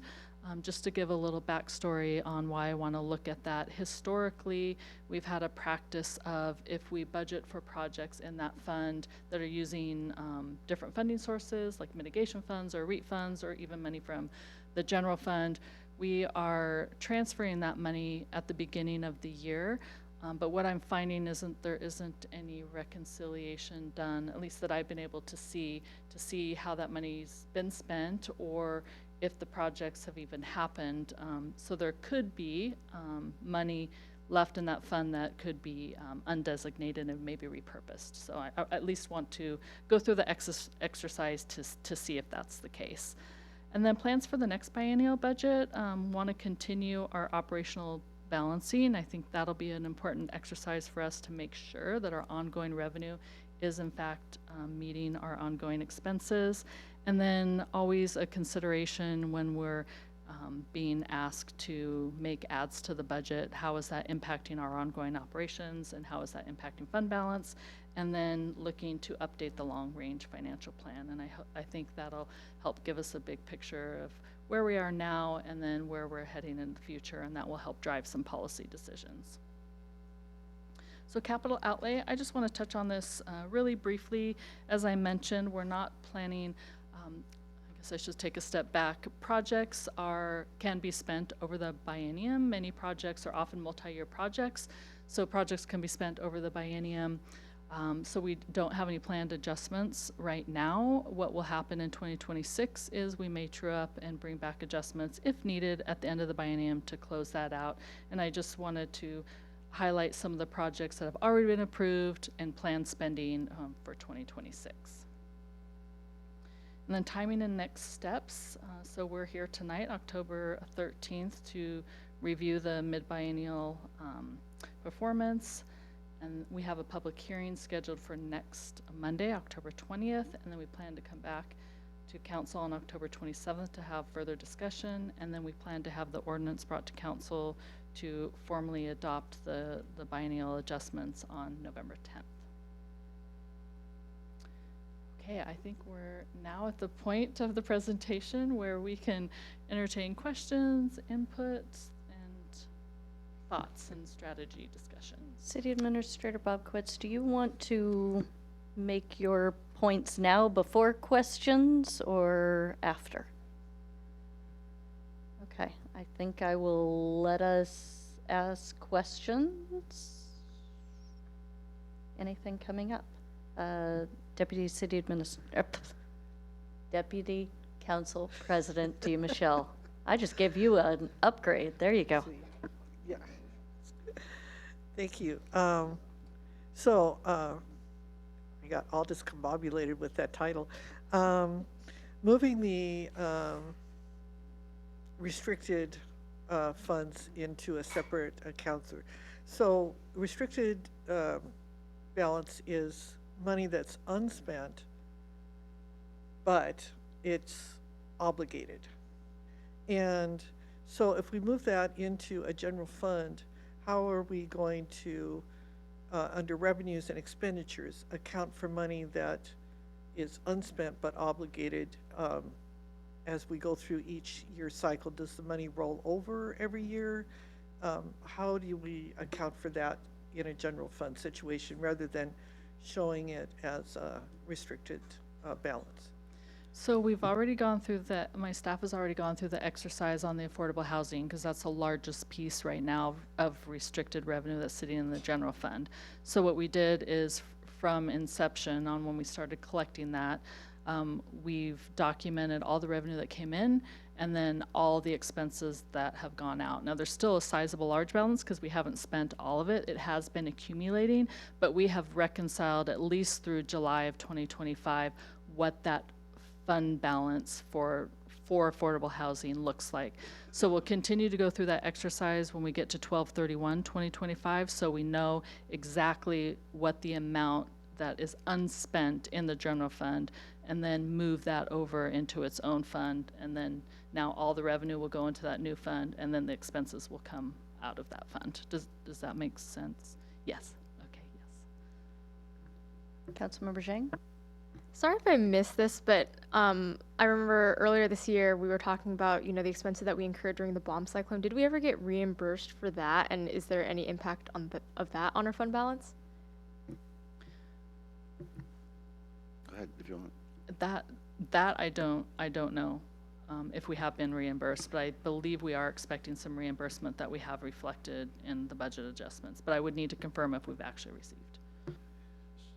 Councilmember Jay, members of the council, so the state of Washington in their generosity has provided about $1 million for us.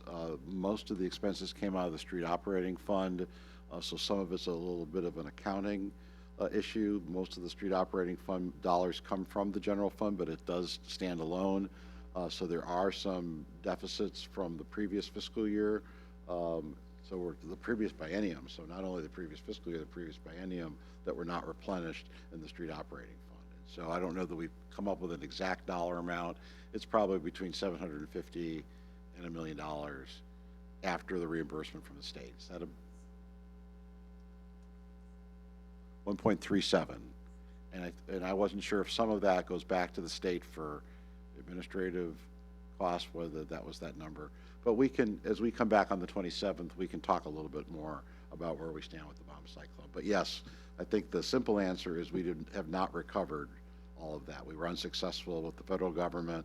We fortunately, through the work of our state legislators, did get some money directed, but there's still a net cost that was not budgeted in the previous biennium. Yeah, because I remember it was something like $3 million that we spent, and so recovering like 1.37. I mean, that's a pretty significant amount. Okay.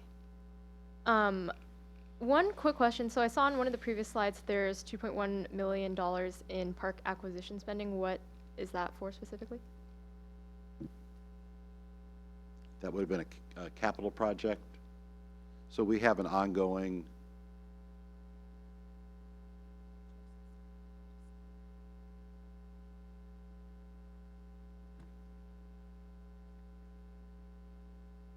It was the capital outlay, think it was- so it it was was toward the very end of the close to presentation. the end.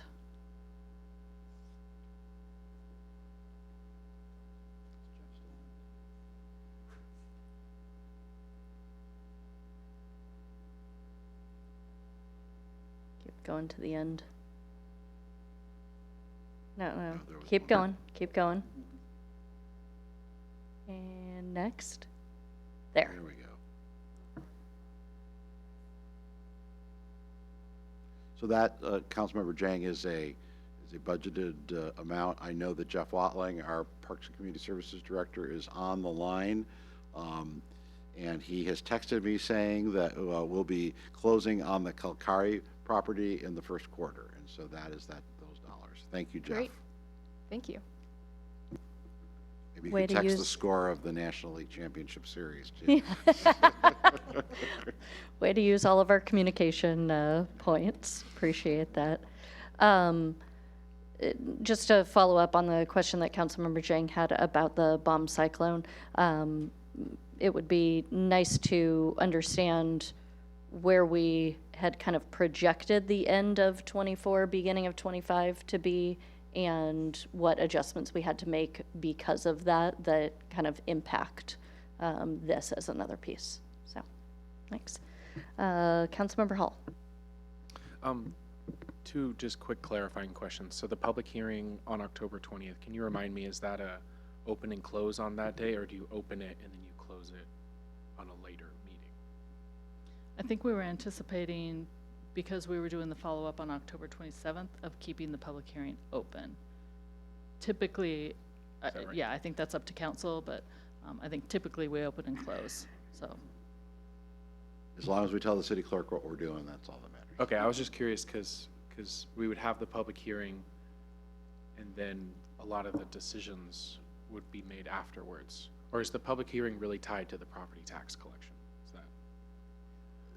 Because I know that's like City clerk, statutorily you wanna- required. Sure, there are two public hearings, one for the property tax and one for the budget. And Okay. as the finance director stated, council's past practice, if you still have substantial deliberations, is to keep the hearing open. Okay. Thank you. But you've done it both ways. What's that? You've done it both ways. Oh, okay. And then my other question was, one of the next steps that was outlined was updating our like long-range financial plan. Yes. What is that? Is that a separate plan from the budget or our financial policies? So that would be looking out past the current biennium, so looking at Okay. probably 2 or 3 bienniums, so maybe a 6 or a 10-year horizon. I think that's important for policy decision-making. The decisions that you're making now or in the next biennium, the 27-28, could play a role in future years. So it's important to kind of take a long-range look, seeing how revenues are, when you might need new revenues, how expenditures are impacting. So that is kind of separate and apart from the next biennial budget, but they kind of go together. Okay. Yeah, no, it's not like an official document or plan that we have on file. It's more of an exercise Correct. for us to think about long-term impacts from what we're talking about Exactly. right now. Okay, thanks. Yep. Any other questions? Okay, then I think I will take that step to go to public comment before we do council direction. So public comment on this, if you are on a smartphone or computer, raise your hand icon, click that, or send the host a chat message. If you're on the phone, press *3. If you're in the room, raise your hand and wave at me if you want to make a comment. And are we seeing anyone online? No one in person that would like to make comments? No one online is indicating a desire to speak. Okay, fantastic. Well, we will have several other touches on the mid-biennium budget. So, City Administrator Bob Quitz, do you want to start us off? Sure, thank you. And I want to thank Kristen coming in and trying to make sense of where we are sort of midstream in the biennium. I really appreciate her good work and her plain spokenness. I think that, her ability to explain where we're at and what we're doing really makes a difference. So thank you very much for that. You know, from my point of view, there's a couple of key points that have come up tonight. One is the fund balance.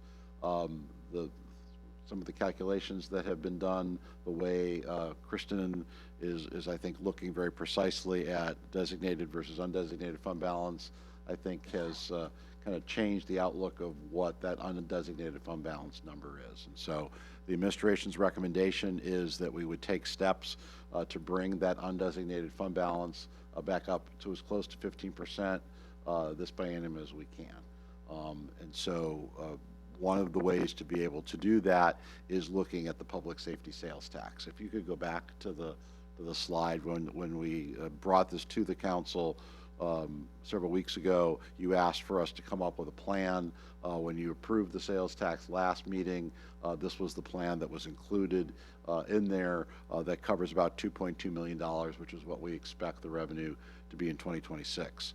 We wanted to balance between investments in facilities, investments in existing equipment costs, but also to take some credit for ongoing assistance. So that $500,000 that is listed here would be supplementing existing budgeted general fund dollars for use of the public safety sales tax. So that $500,000, if you were to agree to this, would then fall to fund balance, and so would increase, without any additional spending, would increase your fund balance by $500,000. And so we think that continues to make sense. The $500,000 on the public defense costs, as we've worked more closely with our partners who provide that service, it looks as if those dollars will not be $500,000. I think we were looking at, was it $298,000 increase? And again, those are all very appropriate expenses for the public safety sales tax, so that then frees up approximately $200,000 of that $500,000. So now you have $700,000 going back to the general fund.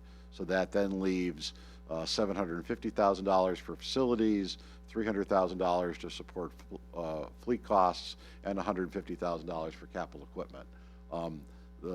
You've seen this evening some costs for additional court capital equipment for the ankle bracelets that are being recommended. Those dollars, for example, could come out of that $150,000 for capital equipment. So we can continue to work through this if the council believes that the $750,000 for facilities, the $300,000 for fleet costs, and then the balance for capital equipment makes sense for spending in 2026. The administration feels that as we look at the next biennium, that we would want to reopen how those $2.2 million is spent, or whatever it happens to be at any given biennium.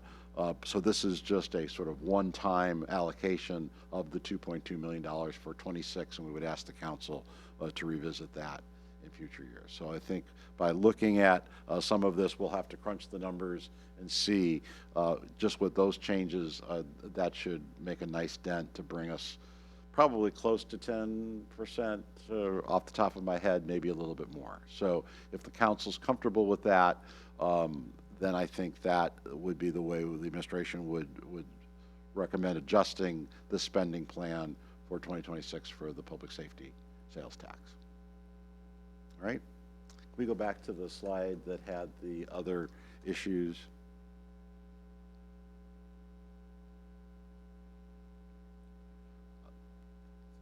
That will be back to it was just that previous slide. Yeah, that one. Proposed amendments we've talked about and certainly are prepared to talk further about. Metroflex, the council has talked about doing that.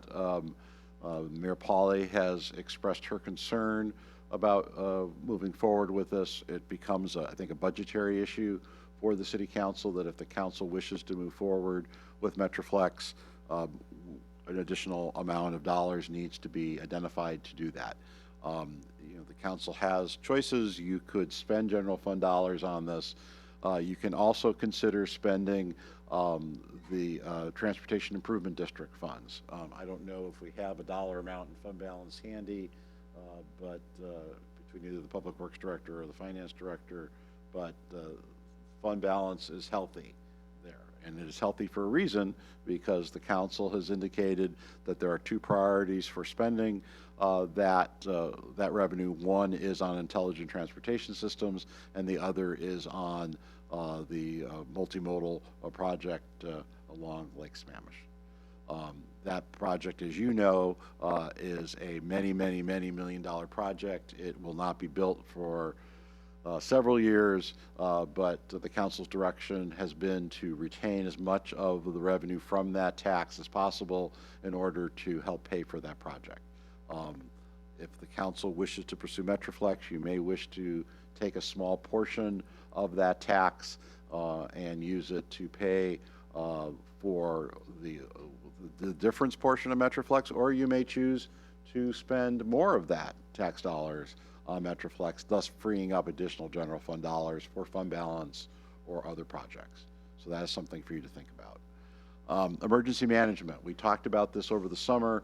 We then came back to you after the retreat, concerned about monies that we are spending for emergency management.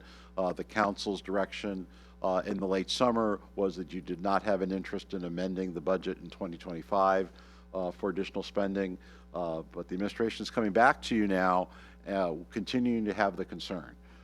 We have talked internally about what would make sense for additional spending, and what we've come up with is additional spending on the reader boards, the message boards that we have. We have a capital project right now that is improving some existing with those message boards. We surprisingly got very good bids for that. I think that the project is, what, $186,000 under budget, something in that general neighborhood. And so we have thought, would it make sense to do additional work and put in some additional of these message boards? So if that is something that you're interested in, we'd like to come back on the 27th and talk a little bit more about that, and also then try to identify a funding source for that. I also think there are some staffing issues there, but the priority would be those message boards. So if there's interest this evening, we would like to come back on the 27th and talk a little bit about that. Jared Schneider, our emergency manager, is today back from his family leave, as is Dale Markey Crimp, who's on the call tonight. So we're happy that our new parents are doing well and their new children are doing well, but we're very happy to have them back to work.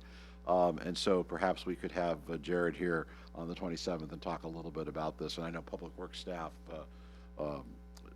Director Moon and Bennett Ashcroft have done, Ashbaugh have done some work there. The last issue we have not talked about at this venue is the 4th of July. Mayor Pauley has appointed a 4th of July commission who are working diligently on some projects in addition to a parade that they would like to consider, but we have no money budgeted for that. And so if the council is interested, we'd like to come back on the 27th and talk about that. Order of magnitude is probably somewhere between $25,000 and $50,000 all in. But then there's also the World Cup. I think many of you are aware that the schedule for the World Cup is a June-ish schedule leading up to the extended 4th of July weekend for the final game in Seattle that will be played. Our partners at Visit Issaquah have been working diligently on some ideas. I don't believe any of them have really come to fruition yet, because they are waiting for the draw to see which teams will be here, and to think if it makes sense to have events that would be geared toward our foreign visitors that are coming. But currently we have no dollars budgeted for anything to do with the World Cup or these extended 4th of July activities. So if the council is interested in talking more about that, we'd also like to come back on the 27th and talk about that.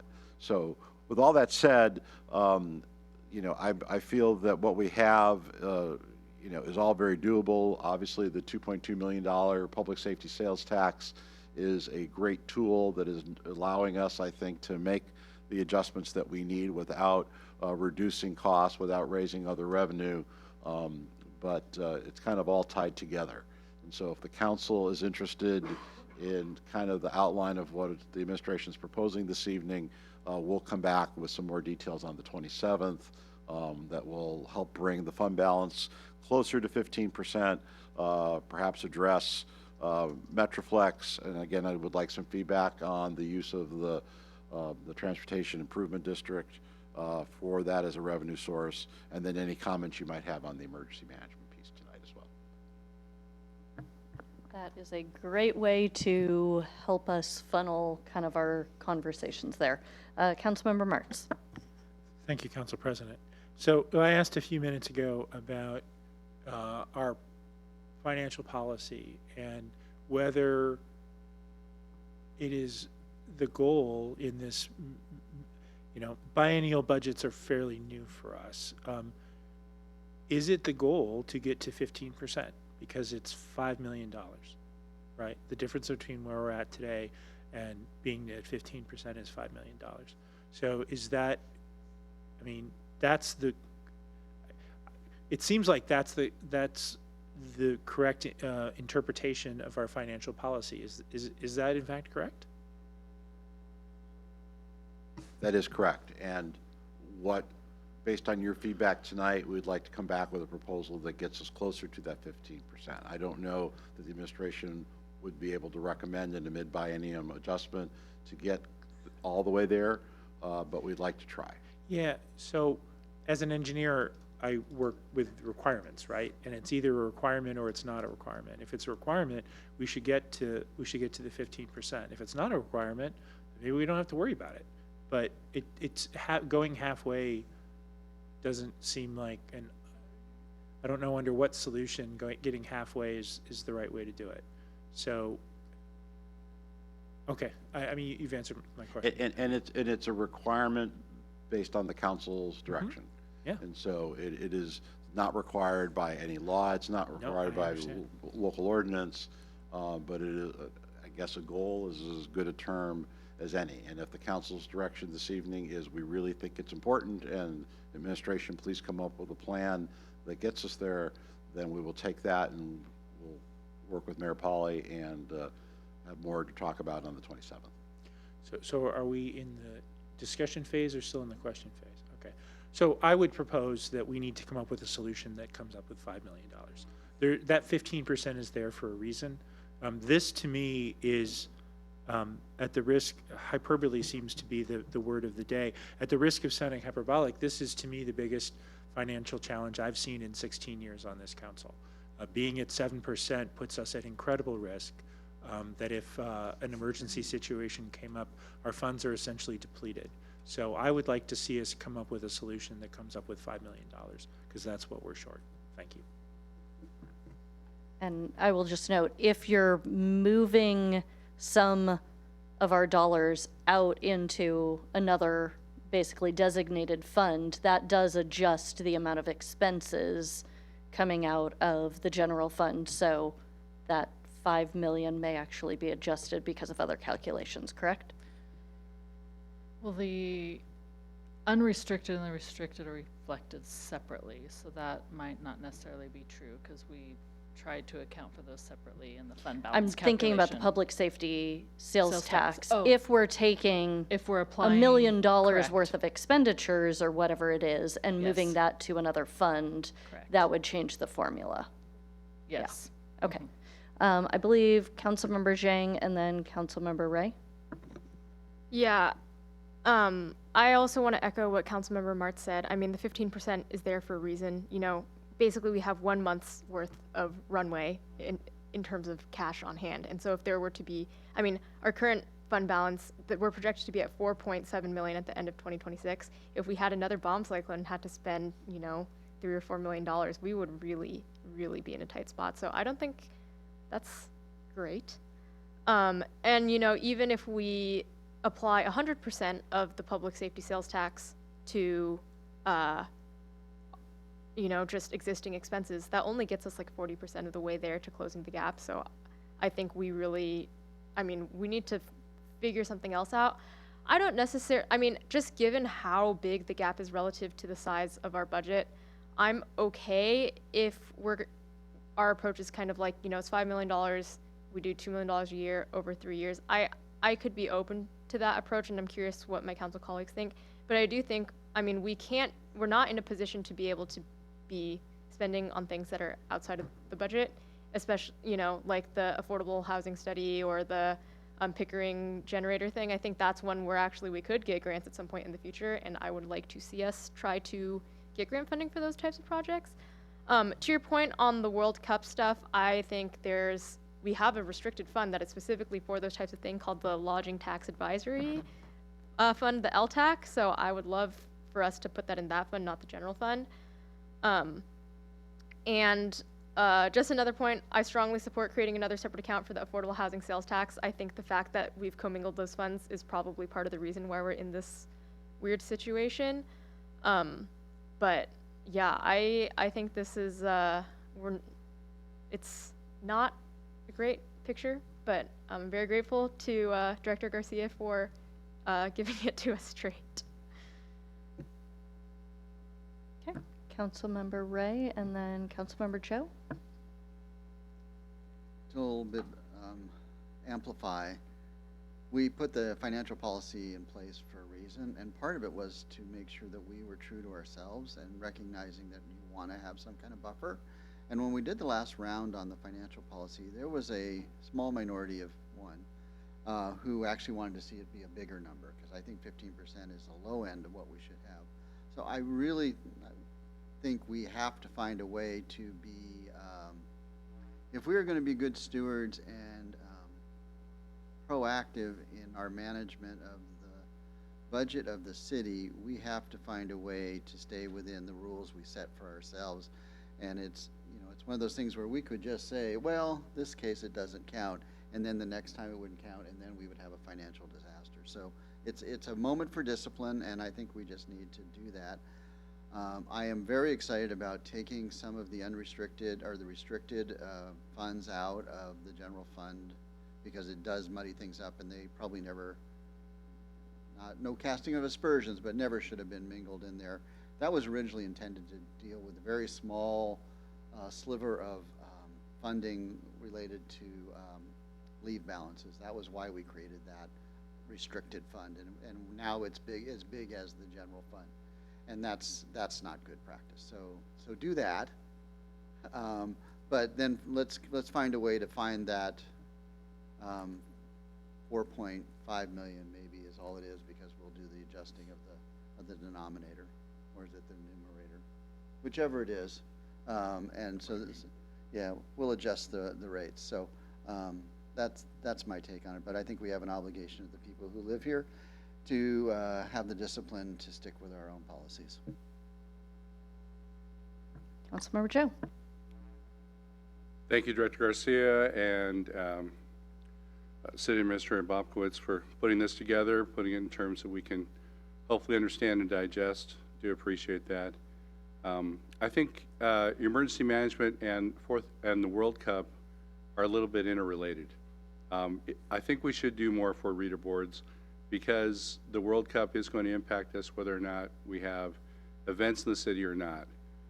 People are going to look at the map, and they're going to see that we're 16 miles away from Seattle, and they're going to flood our hotels and our Burbos and our other places, and we're going to have a lot of people in town that don't know where they're going and don't know our city and want some direction and help along the way. So if we beef up our reader boards through the Emergency Management Fund, it could help alleviate a lot of problems in World Cup when it swings around for us.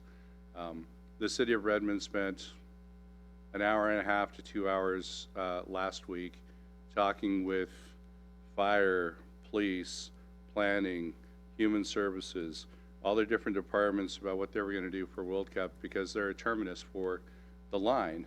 And certainly that is an appropriate step for them to do, because they have that transportation system.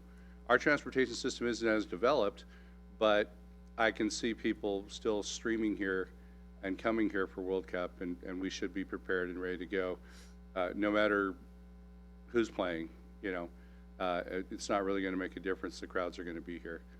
I really appreciate the walkthrough with the proposed safety sales tax. I think the distribution there is pretty good. I want us to keep in mind that the public defender money there is very important.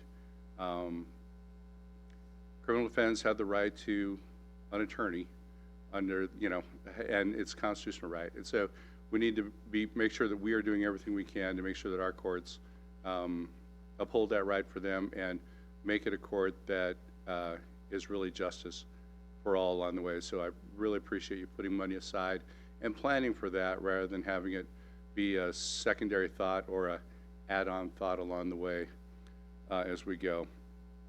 And then finally, I think I would just comment that on the Metroflex project, I think we've had a great conversation about that. I hope that we can continue that conversation at the next meeting.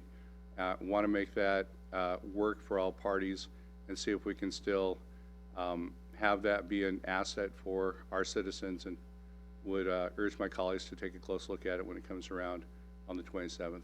Thank you. Deputy Council President DiMichele.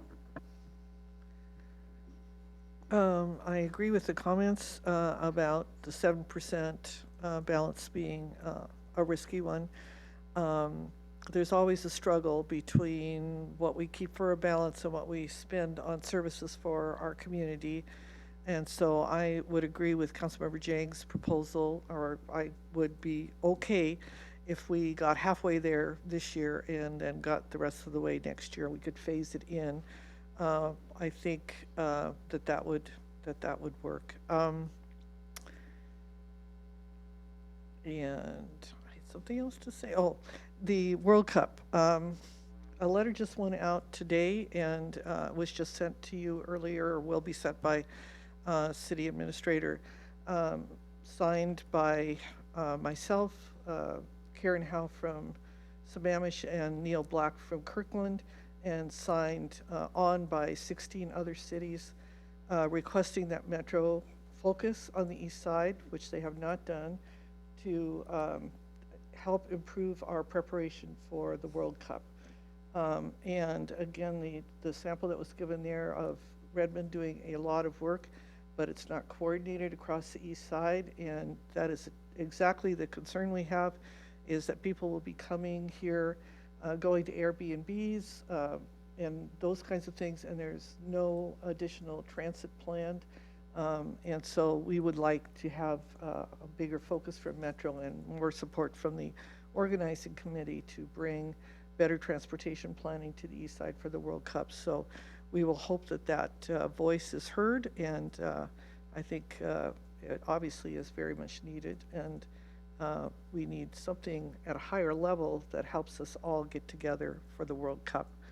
And then finally, and my heart breaks to say this, but could I possibly, and maybe share it with the council, and look at the pavement management program and see if we could get a historic look at like that program in the last 10 years.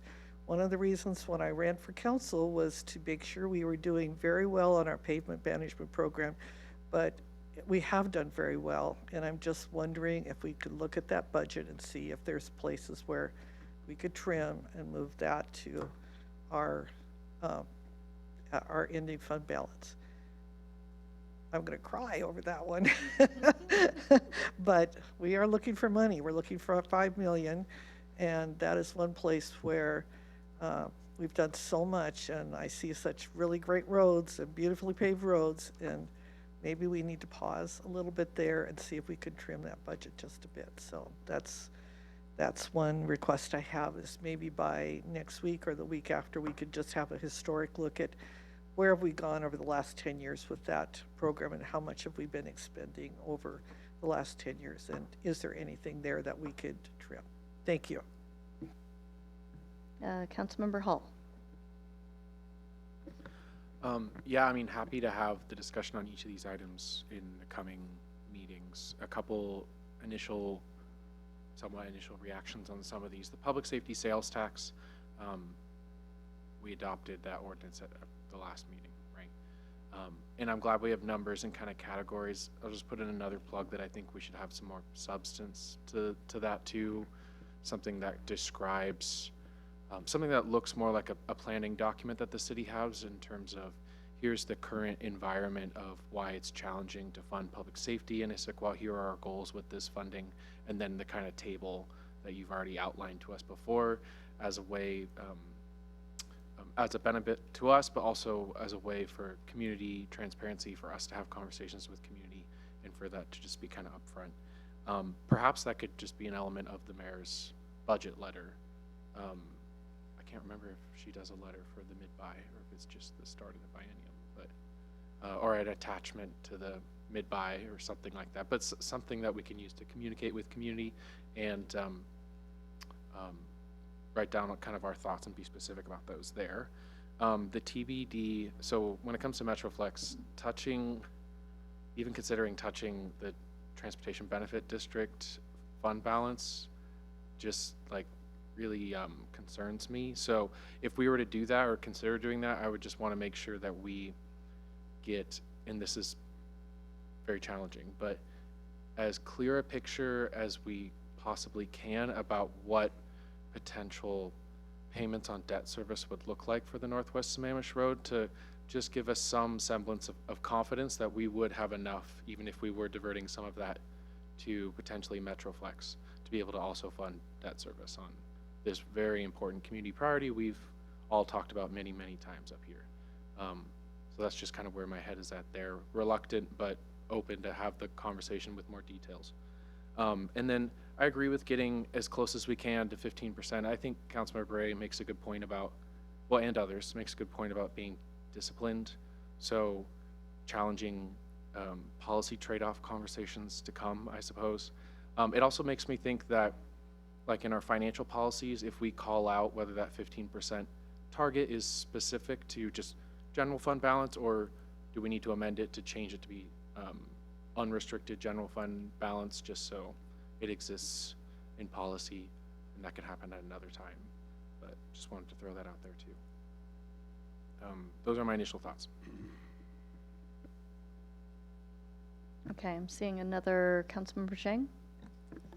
Yeah, I guess just riffing a bit on what Councilmember Hall said about the Transportation Benefit District funding, I do agree that it seems like up to this point, we've kind of defined it as a fund for capital projects for transportation, and now I guess I kind of opened this can of worms of, oh, should we consider using this for operating budget? And I think that, and if the whole point of it was that we were supposed to be using it for capital projects and have that as a dedicated funding stream for that, then I just like, the fact that, I mean, with the public safety sales tax as well, you know, kind of some of the original thoughts were like, oh yeah, we can use this to help fund the capital improvements for facilities for, you know, our police station. And now we're basically using it to, you know, backfill operating costs because of our fund balance situation. So I think we should be really clear about what the intention and purpose is behind all of the different funds and make sure that we're not, you know, basically just eroding away some of these things that we adopted for a specific reason.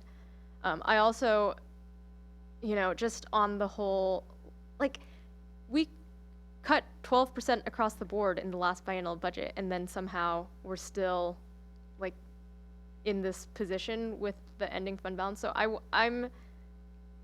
I think, I mean, should we have cut more in the original biennial budget or something like that? I mean, I don't know, but it's not really a good picture right now, and so we need to find some solutions.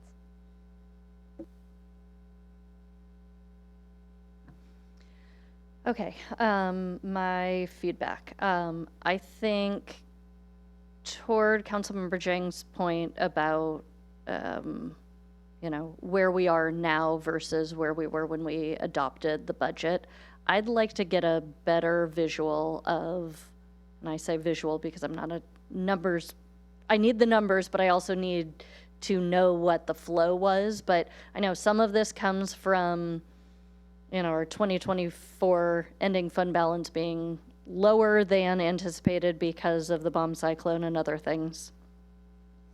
Some of this comes from the 2.2 million of ARPA funds that should have been in a restricted fund when we were calculating out that budget percentage. And then we've got kind of 3 buckets that we're looking at here, which is corrections, previously approved budget adjustments, and then new proposed amendments. So understanding how those contributed to things, and particularly if we were working off of certain assumptions when we adopted the 25-26 budget, and some of those, because of the ARPA dollars and because of the bomb cyclone, were wrong. So understanding where we actually were and how much we've degraded from that would be really helpful, especially not just looking at the bottom line numbers, but the percentage. Because I think that will give us a better sense of we didn't actually dip from 15% to 7%. So that would be one of my requests there. I agree that 7% is too low, and we need to be very diligent about protecting our general fund balance. So I'm in agreement that we need to look at all of our options at this point. I think 2 policy ideas have come up for me at this point. One of which is we should consider updating our financial policy to make that determination about whether 15% is the hard number that we're aiming for at budget adoption, or whether it also is a superseding point at mid-biennium. So I think that would be an important financial consideration for us. I think as we move to and have more dedicated funds, the Transportation Benefit District, public safety, affordable housing, we need to set up statements about what this should or shouldn't be used for. And that's another area where we can create discipline, but we can also be creative and help understand what are our goals for those things. So I think those are some ideas that we should think about. I think looking at that 7%, 8% number, for me, that means that all of the administration proposed adjustments are up for debate. And that includes things that, maybe have a dedicated revenue area, such as the parks maintenance staff, because there are other ways that we can still use that money. So I want everything to be on the table for us as we consider that. For some of these the budget items for consideration, the public safety sales tax, I'm really concerned about setting up a separate way that we're allocating this fund for 2026 just to cover budget holes, and then assuming we're going to be able to shift that for a 27-28 adopted budget. Because when we get into a habit of using a fund in a certain way for ongoing operational expenses, I think that puts us in a place where we have to make then difficult decisions to move off of that in the future. And so I want us to take a really strong look at if we're trying to use that to cover expenses and anticipate we would use it differently in the future, that potentially sets us up for a problem. For MetroFlex, I am really interested to learn about the transportation benefit funding options for part or all of MetroFlex. I think this is a transportation element. It is operational rather than capital, but I think it provides 11,000 rides. That is very useful. But I do want to know more about the fund balance and the future planned uses. So I second what Councilmember Hall asked about there. For emergency management, I think the one project mentioned that has some particular savings on it is probably a good thing to go after at this point. For a larger idea around that, I think we should look at the 27 budget. And then for World Cup, I think looking at LTAC is a great idea, but I think that is one of those areas, kind of like the parks and recreation programs where spending money brings in money. I think this is one that we should really consider what the potential economic development benefit is to the city and revenue, and also what the dramatic impact this additional traffic and people is going to bring into the city. And so what things we can do now to help prepare and lessen the impact on our residents is a really good investment. So I'm open to those as ideas. Councilmember Hall. A quick question, if that's okay, and actually maybe not quick. I should probably know this too, but the legislature just made changes to sales and use tax, in particular expanding the kinds of services that are captured in retail services, and same for retailing B&O tax. Is any of that applicable to local sales tax collection, or is that all the state portion? No, it could definitely impact our local spending for those additional services that are now subject to sales tax. We haven't had an opportunity to really understand what that impact could be, but we could certainly see some additional revenue from that. And that took effect October 1st. Okay. And potentially new expenditures too, if we're having to pay additional sales tax on services that we might not have. That is correct. So we Okay. as the city, if we are procuring those types of services, those now could be subject to sales tax, increasing our costs, correct? So that will eventually play into our forecasting of sales tax For 2026, yes. for 6. Okay. Yeah. Okay. Thank you. Good question. As someone who's having to pay that and navigate it, I would love for some of it to go to our city rather than external. Okay, so any other comments, questions, any of that? No? Councilmember DiMichele. It's been a very sobering presentation, but I really appreciate the support and the hard work that's been done by staff. And you've given us a lot of things to think about, but thank you for the good work. Thank you.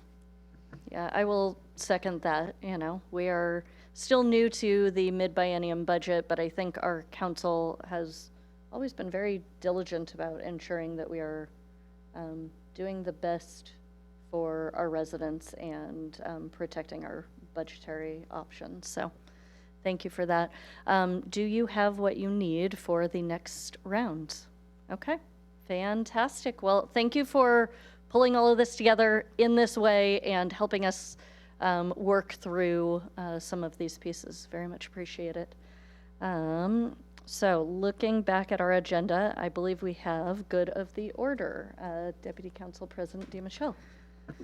So over the weekend, I spent a long time writing a memo about the pumpkin derby.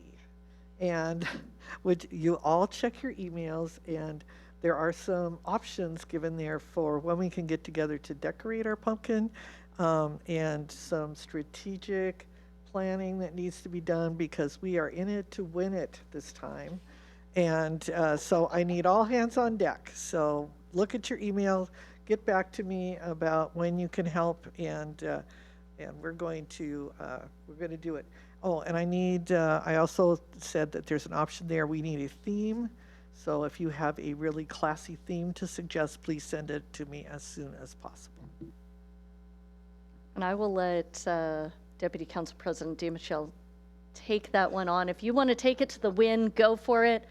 Again, my goal is always get down the ramp. That's the minimum bar there. Get down. Yeah. Councilmember Zhang. I was just gonna say a spooky, scary theme for the pumpkin could be 7% fund balance.